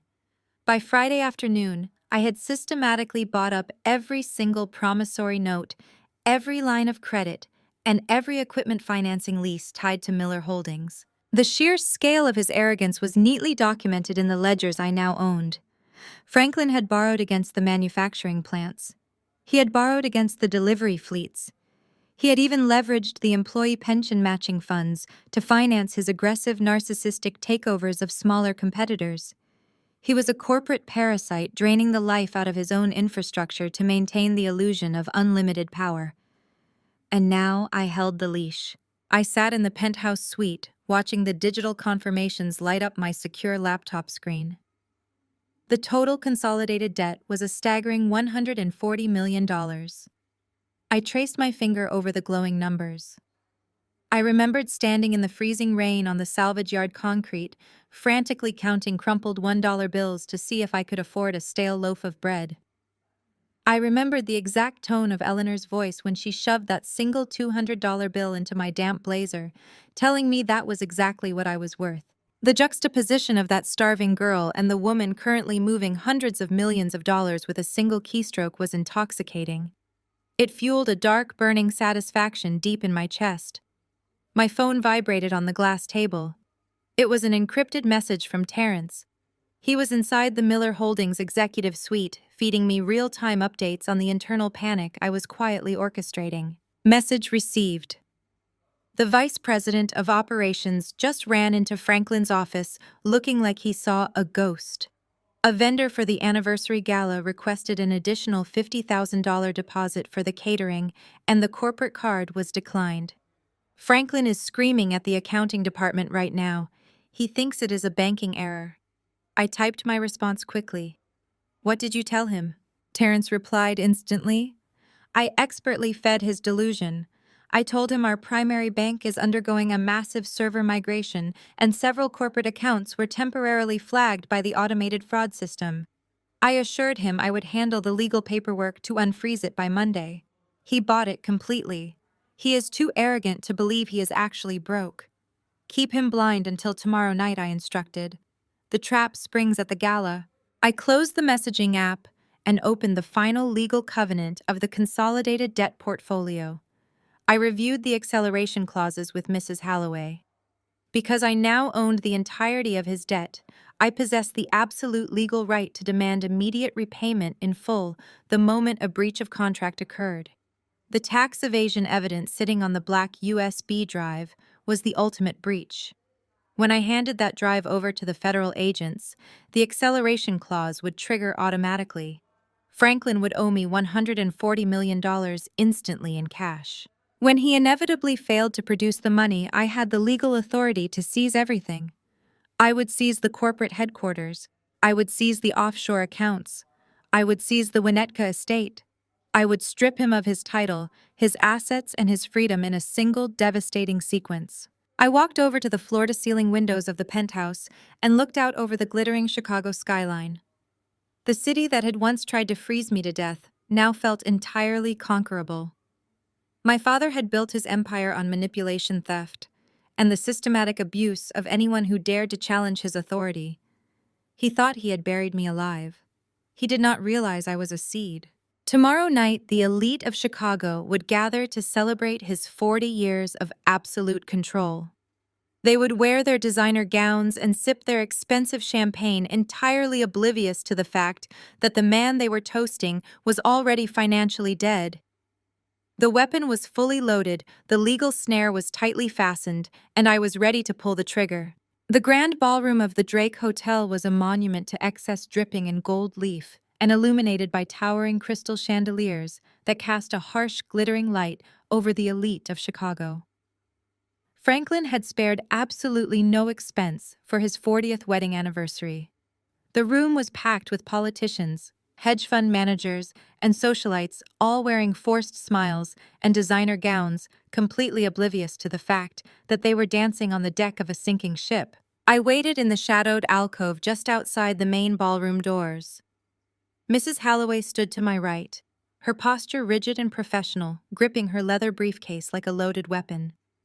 To my left stood 4 private corporate security contractors, massive men in tailored black suits, their earpieces silent as they awaited my command. Through the crack in the heavy oak doors, I watched my parents hold court. Eleanor wore a custom silver gown, a diamond necklace resting heavily against her collarbone. She laughed at a joke a city alderman made, projecting the perfect image of an adored wealthy matriarch. She had no idea her credit cards were currently freezing one by one in the hotel's billing department. A sharp chime of crystal rang through the cavernous room. Franklin was tapping his champagne flute with a silver spoon. The string quartet stopped playing instantly. The low hum of wealthy conversation dissolved into respectful silence as my father stepped up to the microphone positioned at the center of the grand staircase. He adjusted his tuxedo jacket, projecting the effortless, commanding aura of a self-made titan. "Thank you all for joining Eleanor and me tonight," Franklin began, his deep voice echoing through the state-of-the-art sound system. 40 years is a lifetime in the business world, but in a marriage, it is merely the foundation of a legacy. When I took over Miller Holdings, I had a vision. I wanted to build an empire that would stand the test of time. An empire built on resilience, ruthless innovation, and above all else, the unbreakable bonds of family loyalty. I felt a cold smile stretch across my face. Family loyalty. He was actually going to play that card. Building a dynasty requires sacrifice. Franklin continued, placing a hand over his heart in a sickening display of false humility. It requires you to make the hard choices. It demands that you protect your own, even when the world tries to tear you down. Eleanor has been my rock through every storm. My beautiful wife has stood by my side as we transformed a modest manufacturing operation into a global powerhouse. The crowd erupted into polite, restrained applause.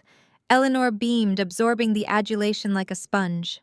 "And of course, an empire is nothing without heirs to carry the torch," Franklin said, gesturing expansively toward the front tables. "My eldest daughter, Gwen, and my brilliant son-in-law, Terrence, who has been an invaluable asset to our legal division. They are the future of this family." Terrence sat at the VIP table. I could see him from my vantage point. He did not smile. He simply stared at his empty plate, knowing exactly what was about to happen. And though she could not be here with us tonight, Franklin added, his voice dripping with fabricated parental pride, our youngest daughter, Cassandra, sends her love from London. She is currently expanding her own highly successful tech firm overseas. She inherited my entrepreneurial spirit, and while I miss her terribly tonight, a father cannot help but be fiercely proud when his children conquer the world on their own terms. The sheer unadulterated audacity of his lie was breathtaking. He had thrown me into the freezing rain. He had actively tried to starve me to death on the streets of Chicago. He had spent 5 years calling HR departments to brand me a felon. And now he was using my imaginary international success to polish his own halo in front of his wealthy peers. He wanted the credit for my survival without bearing the guilt of my attempted murder. I turned to Mrs. Halloway. It is time. I did not push the doors open myself. The corporate security guard stepped forward, gripping the brass handles and pulling the massive oak doors apart with a synchronized, violent force. The heavy thud of the doors hitting the wall echoed like a gunshot across the ballroom. Every single head in the room turned toward the entrance. I stepped over the threshold and walked into the blinding light of the chandeliers. I did not rush. I walked with the slow, predatory grace of a woman who owned the ground beneath her feet. The dark crimson silk of my tailored pantsuit flowed around me like fresh blood. My black stiletto heels clicked rhythmically against the polished marble floor. I held my head high, my posture absolute and unyielding. The gaunt, broken girl from the salvage yard was dead and buried. I was a weapon forged in her ashes, and I had come to collect my debt. The reaction was instantaneous and chaotic. A ripple of confusion washed over the crowd of socialites and executives. They did not immediately recognize me. The last time this society had seen Cassandra Miller, I was a 22-year-old college dropout, struggling with severe depression, hiding in oversized sweaters, and shrinking away from my mother's harsh criticisms. The woman walking down the center aisle of the ballroom radiated a terrifying, lethal authority. But Eleanor recognized me. The crystal champagne flute slipped from her manicured fingers, shattering against the marble floor. The sound was sharp and piercing, but nobody moved to clean it up. The color completely drained from her face, leaving her cosmetic enhancements looking rigid and unnatural. Her mouth opened, but no sound came out. She grabbed Franklin's arm, her perfectly manicured nails digging desperately into his tuxedo sleeve. Franklin froze. The charming, benevolent patriarch vanished in a millisecond, replaced by the panicked, cornered tyrant I knew so well. His eyes widened in sheer disbelief, staring at the perfectly tailored suit, the team of corporate security flanking me, and the formidable presence of Mrs. Halloway, walking a half step behind my right shoulder. His brain was desperately trying to calculate how the feral animal he had abandoned to the streets had managed to break into his exclusive, heavily guarded gala. Gwen leaped up from her chair at the VIP table, her face contorted with outrage. "Security!" she shrieked, pointing a trembling finger at me. "How did she get in here? Remove her immediately. This is a private event." The hotel security staff stationed around the perimeter of the room stepped forward, but my corporate guards instantly formed a protective barrier around me. Their massive frames and silent, intimidating stares made the hotel staff freeze in their tracks. Nobody dared to lay a hand on me. I stopped walking exactly 10 feet from the base of the grand staircase, looking directly up at my father. The silence in the ballroom was absolute. You could hear the hum of the air conditioning. The elite of Chicago held their collective breath, sensing the catastrophic shift in power occurring right in front of them. "London is lovely this time of year, Franklin," I said. My voice was not amplified by a microphone, but it cut through the cavernous room with icy, terrifying clarity. But I decided to skip the overseas tech expansion. I thought my entrepreneurial spirit was urgently needed back home. Franklin gripped the microphone stand, his knuckles turning white. His mind was racing, trying to spin the narrative, trying to regain control of his audience. "Cassandra," he managed to say, forcing a painfully tight, artificial smile. "What a surprise. We were not expecting you. I see you finally decided to come home and apologize for your behavior." He was still trying to play the game. He was still trying to force me into the role of the erratic, disobedient child causing a scene. He thought he still held the leverage. "I am not here to apologize," I replied, my voice steady and echoing across the marble floor. "And I am certainly not here to celebrate the illusion of a marriage built on manipulation and corporate theft. I am here to conduct business." Eleanor stepped forward, her voice trembling with a mixture of terror and fury. "How dare you? How dare you walk into my anniversary gala looking like this and spewing your toxic lies? You are a disgrace to the Miller name. Get out of my sight before I have you arrested for trespassing." Trespassing. I repeated the word, tasting the absolute irony of it. I turned my gaze slowly across the room, making eye contact with the bank executives, the politicians, and the socialites who had spent the last 40 years feeding my parents' delusions of grandeur. "I am afraid there is a slight misunderstanding regarding who is trespassing tonight," I announced to the crowd before locking my eyes back onto my mother.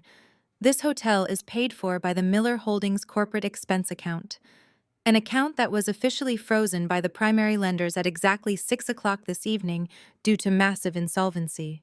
You cannot even afford the champagne you just dropped on the floor, Eleanor." A collective gasp rippled through the ballroom. Whispers erupted among the tables. The vice presidents of Continental Bank sitting near the back shifted uncomfortably, knowing exactly what I was talking about. Franklin's face turned a dangerous mottled shade of crimson. He tore the microphone from its stand, his voice booming with desperate, unhinged rage. "Shut your mouth, Cassandra. You are a mentally unstable dropout. You have no idea what you are talking about. Security, get this lunatic out of my venue right now." Mrs. Halloway stepped forward smoothly, bypassing my security detail. She opened her leather briefcase and pulled out a thick stack of legal documents bound in a heavy black folder. She did not hand them to Franklin. She held them up for the entire room to see. "My client is perfectly sane, Franklin," Mrs. Halloway stated, her voice projecting with the practiced authority of a senior partner. "And she is incredibly well informed regarding the exact financial status of your empire. As the senior executor of the B Legacy Trust, I am here to formally announce that Cassandra Miller is now the majority shareholder of the holding company that owns the land beneath your factories. Furthermore, she has spent the last 48 hours legally acquiring every single ounce of your outstanding corporate debt." Franklin stumbled backward as if he had been physically struck. He hit the railing of the staircase, his mouth gaping open. He looked at Terrence, who simply sat at his table sipping his water with an expression of profound, relaxed satisfaction. "That is impossible." Franklin breathed the microphone, dropping to his side, picking up the ragged sound of his panicked breathing. "You have no money. You are nothing. I destroyed your career. I froze your accounts. You are a ghost." I walked to the bottom of the stairs, closing the final distance between us. I looked up at the man who had tormented me for my entire life. "You did destroy my career," I said, keeping my voice low, allowing only him and Eleanor to hear the full venom in my words. "You froze my accounts. You threw me into the freezing rain and told me I was dead to you. You forced me to live in a salvage yard and eat out of garbage cans. You built the fire, Franklin. You just did not realize you were forging my armor." I reached into the pocket of my crimson blazer and pulled out a single crisp piece of paper. It was not a contract of submission. It was a formal, legally binding eviction notice. I dropped it onto the steps at his feet. "You built your castle on my land," I declared, stepping back and raising my voice so the entire ballroom could hear the execution order. "And your lease is officially terminated. Get off my property. Get off my property." The single sheet of paper rested on the marble step. Franklin stared down at it as if I had just dropped a live cobra at his feet. The silence in the Drake Hotel ballroom was so absolute, it felt like a vacuum pulling the air from my lungs. Then the whispers began. The hushed, frantic buzzing of Chicago's elite realizing they were witnessing a corporate execution broadcast live in their evening wear. Franklin let out a sharp, breathless laugh.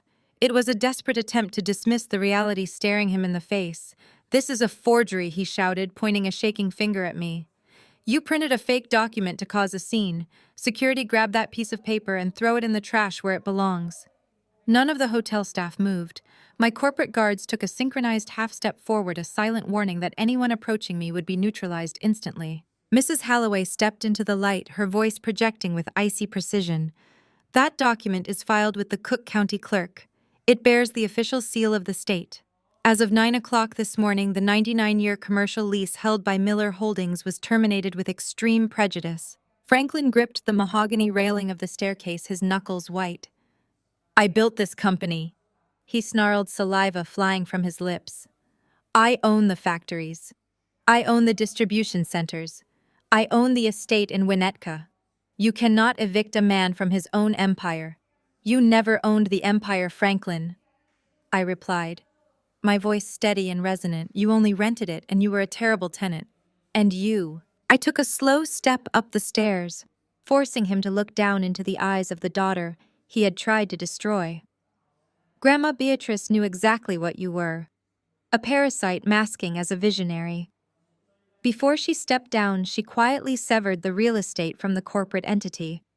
She placed the deeds to every single acre of land your business operates on into the B Legacy Trust. She made me the sole beneficiary. You have been paying rent to your own daughter for a month, and you were too arrogant to ever read the fine print of the holding company documents. He shook his head violently. No, the board of directors would have known.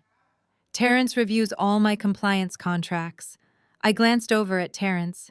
He was leaning back in his chair, swirling his water glass, wearing a smile of pure, vindicated satisfaction. Terrence knows how to read the fine print, I said. That is exactly why he filed the ownership transfer under a routine zoning update. You signed it yourself last Thursday. You legally acknowledged me as your landlord. The crowd gasped. A few executives at the back tables actually stood up, pulling out their smartphones to aggressively text their stockbrokers. But a simple eviction was not enough for you. I continued, my voice echoing off the vaulted ceilings.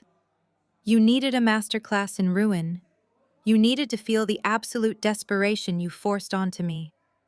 I turned slightly, addressing the 3 vice presidents from Continental Bank, who were sweating profusely at their reserve table. You see, Franklin, you used the land you did not own as collateral to secure massive corporate loans. You lied on federal lending applications. You leveraged employee pension funds to finance your aggressive takeovers. You built a house of cards on a foundation of pure fraud. Franklin's chest heaved. He was grasping for a lifeline that did not exist. The banks will back me, he pleaded, his eyes darting to Preston, the lead vice president.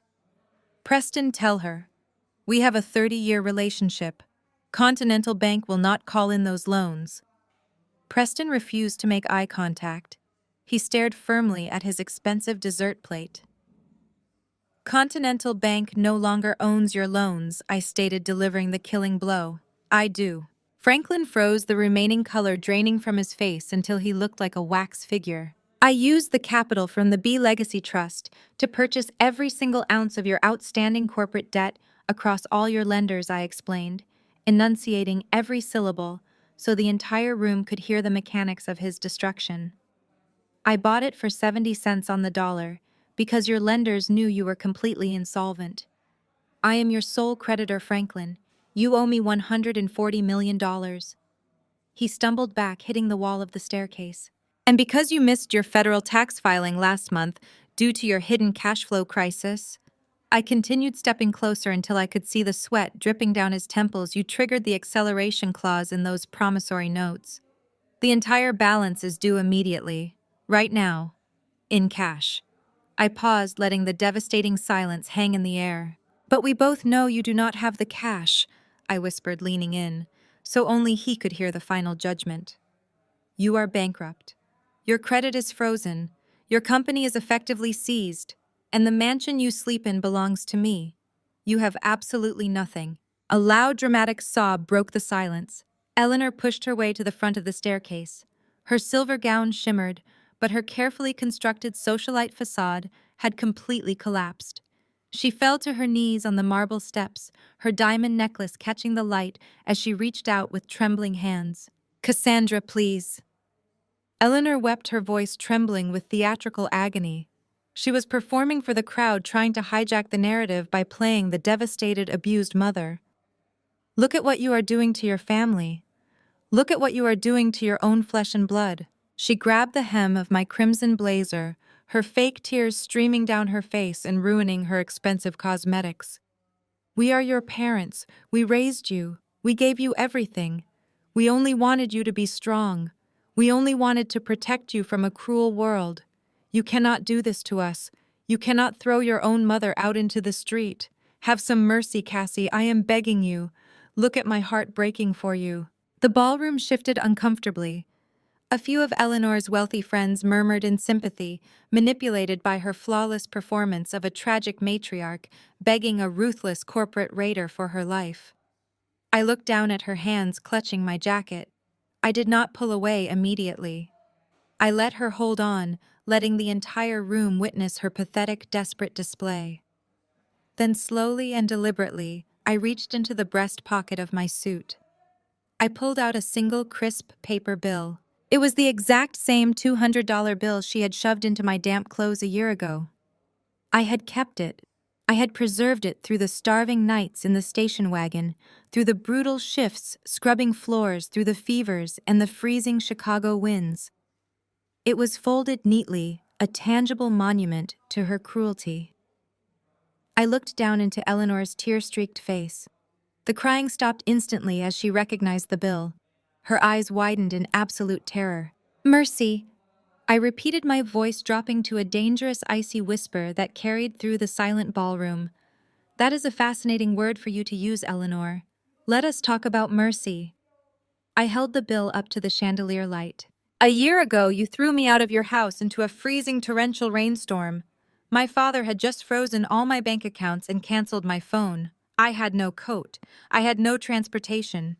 You walked up to me, shoved this exact bill into my pocket, and told me that $200 was exactly what I was worth to you." Eleanor scrambled backward on the stairs, her hands flying to her mouth. The crowd gasped, the sympathy instantly evaporating as the reality of her actions settled over the room. "You told me to buy a bus ticket out of your neighborhood so I would not ruin your reputation by looking like a beggar at your gates," I continued, taking a step toward her. "You left your own daughter to starve and freeze to death in a junkyard because my independence embarrassed your social standing. You watched me walk into the dark with nothing, and then you went back inside to eat your poached salmon." I dropped the $200 bill. It fluttered through the air, landing softly on the marble step beside her designer shoes.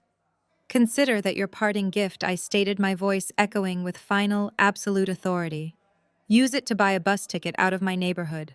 I am expecting important corporate transition teams tomorrow morning, and I will not have you lingering around my gates, looking like a trespasser and ruining my property value." Eleanor let out a sharp, devastated wail, burying her face in her hands. She had no defense. She had no leverage. Her social standing was utterly annihilated in front of every single peer she had spent 40 years trying to impress. Gwen, who had remained frozen at her table, finally realized the magnitude of the collapse. She dropped her wine glass and sprinted toward the exit, abandoning her parents completely to save herself from the public humiliation. She did not even look back. I turned my attention back to Franklin. He was backed against the wall, clutching his chest. The titan of industry was reduced to a hyperventilating bankrupt fraud. He tried to speak, but his voice failed him. The man who had spent his entire life dominating boardrooms and screaming at subordinates was completely mute. His jaw worked uselessly. He looked past me, scanning the crowd for a single ally. He looked at the politicians whose campaigns he had funded. They averted their eyes. He looked at the bank executives he had played golf with for decades. They were already walking toward the coat check, desperate to distance their institutions from his radioactive presence. He was experiencing the exact isolation he had forced upon me, the social exile, the sudden violent realization that without his money, he was completely irrelevant. He had spent his life buying loyalty, and the moment the funds dried up, his entire world abandoned him. "You cannot do this." Franklin finally choked out, his voice hoarse and broken. "I am your father. I gave you life." "You gave me biology," I corrected coldly. "I gave myself life. I forged my own survival while you actively tried to bury me." You wanted me to learn how the real world works, Franklin.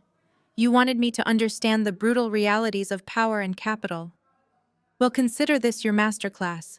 You have 24 hours to vacate the Winnetka estate, I commanded, addressing both of them. My private security contractors will be arriving at dawn to supervise your departure. You are legally prohibited from removing any art, any furniture, and any vehicles purchased with corporate funds. You may take your clothes and your personal toiletries. Everything else belongs to the B Legacy Trust to liquidate against your massive debts. I stepped down from the staircase, turning my back on them both. I had delivered the eviction. I had reclaimed my stolen dignity. The financial execution was complete. But Mrs. Halloway and I both knew financial ruin was only the first phase of Beatrice's plan. Taking his money destroyed his present. To destroy his future, we needed to take his freedom. I nodded to Mrs. Halloway. She adjusted her grip on her leather briefcase and turned toward the VIP table. Terrence, Mrs. Halloway called out, her voice cutting through the stunned silence of the ballroom. I believe you have a final piece of business to conduct before we adjourn this celebration. Terrence stood up slowly. The forced, rigid posture he had maintained for 3 years melted away. He buttoned his suit jacket, picked up a small black USB drive from the table, and smiled. Terrence walked around the VIP table, holding the small black USB drive between his thumb and forefinger. He did not look at the crowd of stunned socialites or the frantic bank executives. He kept his eyes locked entirely on Franklin. For 3 years, Franklin, you held my independent law firm hostage. Terrence began, his voice amplified by the sheer ringing authority of a man taking his life back. You engineered a debt trap, bought my liabilities, and forced me to become your personal legal janitor. You paraded me around your exclusive country clubs to prove how progressive and benevolent you were, while behind closed doors, you threatened to ruin my career and bankrupt my family if I ever questioned your accounting practices. You thought you bought my silence. You thought a black man in your corporate kingdom should just bow his head and be grateful for a seat at your table? Franklin tried to push himself off the staircase railing, his mouth opening to issue a command, but his voice was completely gone. He was paralyzed by the sudden, violent shifting of his reality. Terrence continued, taking slow, deliberate steps toward the center of the room. I did my job, Franklin. I reviewed every single ledger you put in front of me. I cross-referenced every offshore shell company you established in the Cayman Islands. I tracked the fraudulent depreciation reports on your factory equipment and the double-booked inventory you used to illegally inflate your corporate valuation. I watched you dodge millions in federal taxes while firing loyal factory workers just to cut costs. You assumed I would never bite the hand that fed me. But you were not feeding me. You were chaining me to a sinking ship, and I have spent the last 36 months quietly filing down those chains. Terrence stopped walking when he stood right next to me. He looked at the USB drive in his hand, holding it up for the entire ballroom to see. Cassie brought me the missing pieces, Terrence announced to the silent crowd. She showed me the forensic audit your own mother commissioned before she died. Beatrice knew you were a criminal, Franklin. She gathered the evidence, and Cassie gave me the authorization to verify every single byte of data. It is all here. 10 years of systematic, undeniable federal tax evasion, bank fraud, wire fraud. You are looking at a minimum of 20 years in federal prison. I am officially resigning as your chief legal counsel, Terrence declared, his voice echoing fiercely off the gold leaf ceiling. My resignation is effective immediately. And as an officer of the court, I have a strict legal and ethical obligation to report gross federal felonies the moment I uncover them with absolute certainty, especially when my client attempts to use my legal credentials to shield his criminal enterprise. Terrence turned his head toward the massive oak doors at the back of the ballroom, the same doors my corporate security team had thrown open moments ago. The hotel staff had propped them wide open. Terrence gave a sharp, decisive nod. A team of 6 federal agents walked into the Drake Hotel ballroom. They wore dark windbreakers with bold yellow letters stamped across the back. FBI and IRS Criminal Investigation Division. Their heavy tactical boots thudded against the polished marble floor, a jarring, violent rhythm that completely shattered the aristocratic illusion of the anniversary gala. The remaining guests scrambled out of the way, grabbing their silk skirts and pressing their backs against the expensive wallpaper to avoid interfering with a federal raid. The lead agent, a tall woman with a severe expression and a silver badge clipped to her belt, marched straight toward the grand staircase. Two armed agents flanked her, their hands resting cautiously near their tactical belts. The sheer brutal reality of federal law enforcement invading a billionaire's 40th anniversary party sent fresh shockwaves through the room. Franklin Miller, the lead agent, said, her voice cutting through the stunned silence like a steel blade. "You are under arrest for conspiracy to commit bank fraud, wire fraud, and federal tax evasion." Franklin stared at the federal agents. He shook his head slowly, his eyes wide and completely vacant. "No." He whispered the word barely escaping his throat. "No, I am Franklin Miller. You cannot do this. I know the mayor. I know the governor. You cannot walk in here and do this to me." The agents did not hesitate. They did not care about his name, his political connections, or his custom tuxedo. Two agents grabbed his arms, spinning him around and slamming his chest against the polished mahogany railing of the staircase. Franklin let out a sharp, pathetic gasp as his face pressed hard against the wood. The metallic, heavy click of steel handcuffs ratcheting around his wrists echoed sharply across the quiet room. Eleanor screamed. It was not a theatrical sob this time. It was a raw, visceral shriek of pure terror. She scrambled up the stairs, her hands reaching out frantically for her husband. "Franklin, do something! Call your lawyers! Call the board of directors!" An agent stepped firmly into Eleanor's path, holding up a warning hand. "Step back, ma'am. Do not interfere with a federal arrest." Eleanor collapsed onto the stairs, her silver gown pooling around her as she wept hysterically. The illusion of her supreme social dominance was completely eradicated. She was just a woman sitting on the floor watching her husband being treated like a common street criminal in front of every single person she had ever tried to impress. Terrence walked up to the lead agent. He held out the black USB drive. "Here is the forensic audit, the verified corporate ledgers, and the offshore routing numbers. It contains the mirrored hard drives of his private server. I am fully prepared to provide a sworn deposition detailing his attempts to use my firm to launder the asset transfers." The lead agent took the drive, securing it inside a plastic evidence bag. "Thank you for your cooperation, Mr. Washington. The United States Attorney will be in touch tomorrow morning to schedule your formal interview." Terrence nodded, stepping back to stand beside me. He adjusted his tie, his posture relaxed, proud, and completely unburdened. He was finally a free man. The agents pulled Franklin away from the railing, forcing him to walk down the marble steps. His legs trembled so violently that the agents had to physically support his weight by his biceps just to keep him from collapsing onto the floor. He looked like a hollow, broken shell. As they dragged him past me, he turned his head. His eyes met mine one final time. There was no rage left in them. There was no arrogance.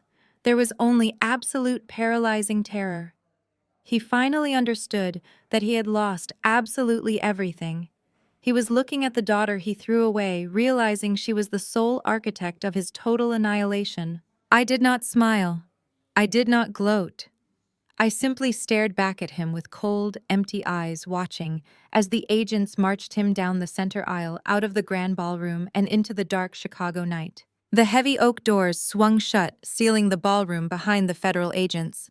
The few remaining guests had scattered like cockroaches under a sudden light, desperate to avoid association with the spectacular implosion of the Miller Empire. I stood in the center of the vast, glittering room, alongside Terrence and Mrs. Halloway. The silence was absolute. We did not celebrate. We simply shared a collective grounding breath.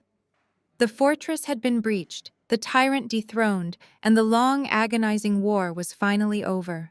6 months later, the dust had settled, revealing the stark, permanent reality of my family's new existence. Franklin Miller, the man who once believed he could buy the world, now occupied an 8 by 10 foot concrete cell in a federal penitentiary.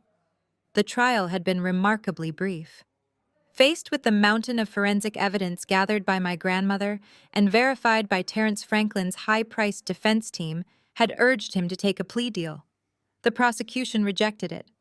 The judge, disgusted by the sheer magnitude of his financial crimes and his blatant disregard for federal tax laws, sentenced him to 22 years without the possibility of early parole. The transition from Egyptian cotton sheets to a scratchy standard issue orange jumpsuit broke him entirely. Franklin was stripped of the tailored suits that had served as his armor. He was stripped of the mahogany desk where he had dictated the lives of everyone around him. In prison, he had no leverage. He attempted to use his old manipulative tactics on the guards and inmates trying to assert dominance. But without his bank accounts, his words were empty breath. He was no longer a CEO. He was just another inmate number forced to wake up, eat, and sleep according to a schedule dictated by people he could not control or bribe. The psychological torment of knowing that his own daughter, the one he had deliberately thrown onto the freezing streets of Chicago, was the architect of his demise ate away at his sanity every single day. Eleanor fared no better. The morning after the gala, my private security contractors arrived at the Winnetka estate precisely at dawn. They stood in the grand foyer watching impassively as she packed exactly 2 suitcases with her personal clothing. When she tried to slip a diamond tennis bracelet into her designer handbag, the lead security officer confiscated it, reminding her that all jewelry purchased with corporate funds was now the property of the B Legacy Trust, pending liquidation. She was escorted off the property and forced to rent a cramped one-bedroom apartment on the far outskirts of the city. The contrast to her former life was brutal and absolute. The walls of her new building were paper-thin, the heating was unreliable, and the view from her single window looked out over a busy exhaust-choked intersection. Eleanor tried to cling to the remnants of her social standing. She called the wives of politicians, the country club, board members, and the charity organizers she had once entertained. Every single phone call went straight to voicemail. Her numbers were blocked. When she desperately showed up at her former country club hoping to cash in a favor, the manager politely but firmly had her escorted off the premises. She was radioactive. The society she had worshipped, the elite circle she had prioritized over the life and safety of her own child, discarded her the exact second she lost her wealth. Without the limitless funds to maintain her cosmetic procedures, her physical appearance began to reflect the bitter, toxic reality of her personality. The expensive highlights faded, the designer clothes wrinkled in her tiny closet, and the heavy weight of irrelevance pulled her shoulders down.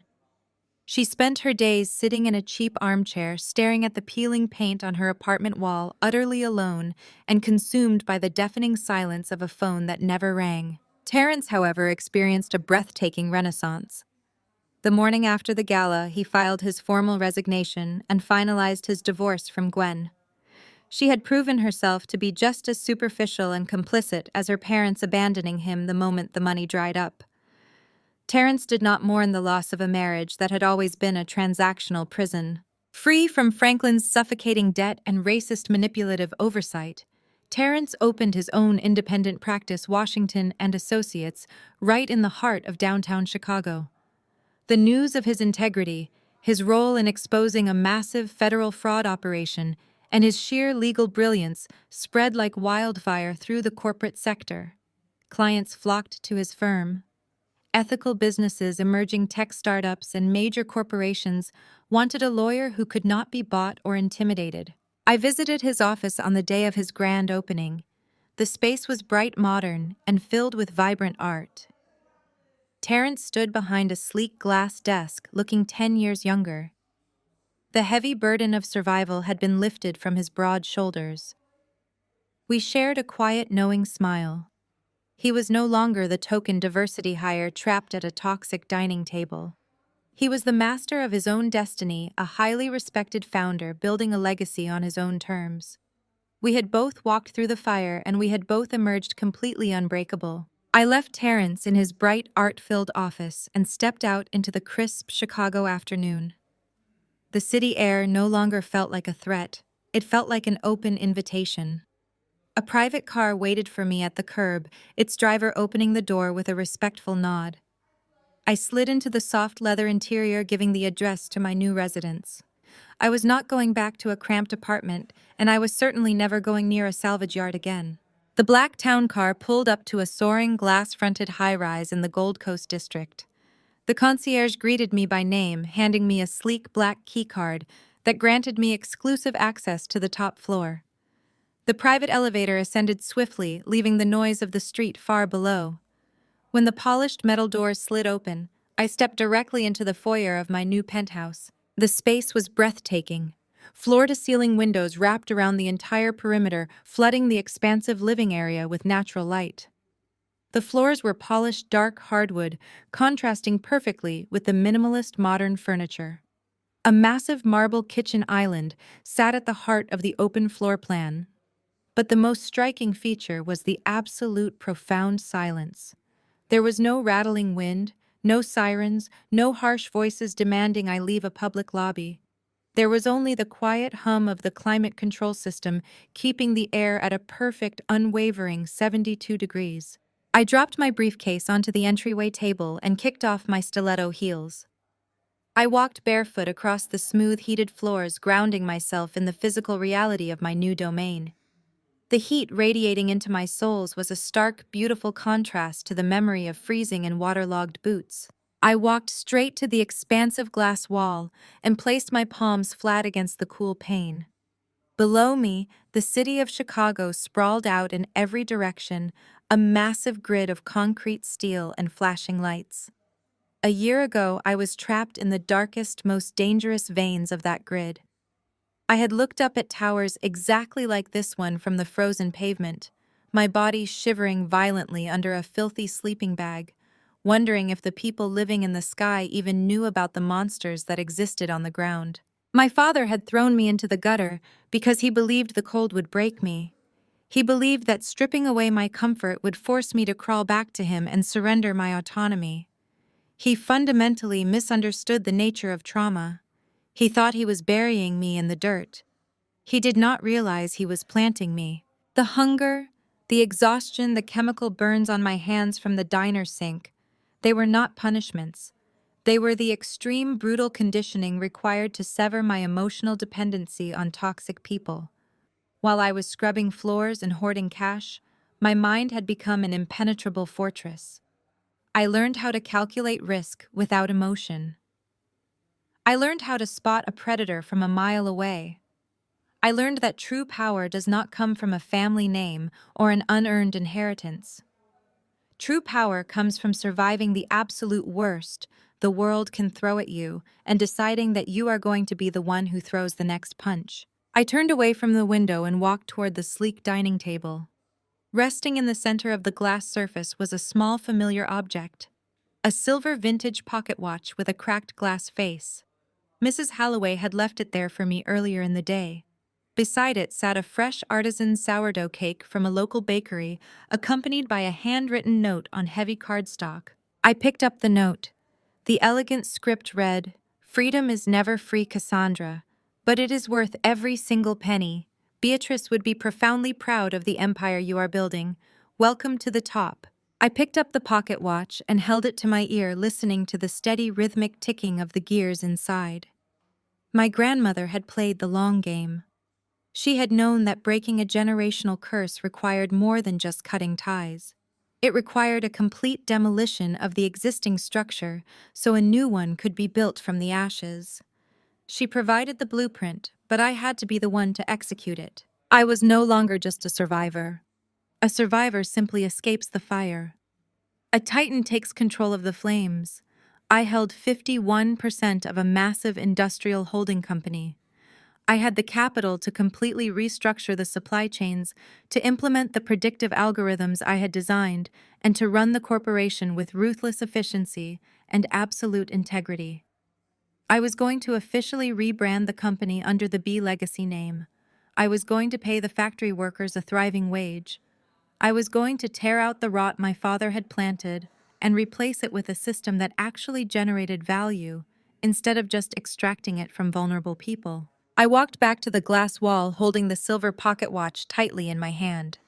The sun was beginning to set over Lake Michigan, casting a brilliant, fiery orange glow across the skyline. The reflection in the window showed a woman who had completely mastered her own fate. For 32 years, I had been conditioned to believe that family loyalty meant unconditional submission. I had been taught that love was a transaction measured in compliance and repaid with control. My parents had built their entire identity on the illusion of superiority, demanding respect through fear and financial manipulation. They called me a criminal. They called me a failure. They called me a disappointment. They were wrong about absolutely everything. I looked down at the city one last time as the streetlights began to flicker on, illuminating the dark arteries of the streets below. You do not owe your loyalty to the people who try to destroy you, no matter what blood runs in their veins. You owe your loyalty to the person you become after you walk through their fire. I had watched their kingdom burn to the ground, and I had not shed a single tear. I had simply collected the embers and used them to forge my own crown. I closed my fist around the silver pocket watch, feeling the steady heartbeat of its gears against my palm. The past was officially dead.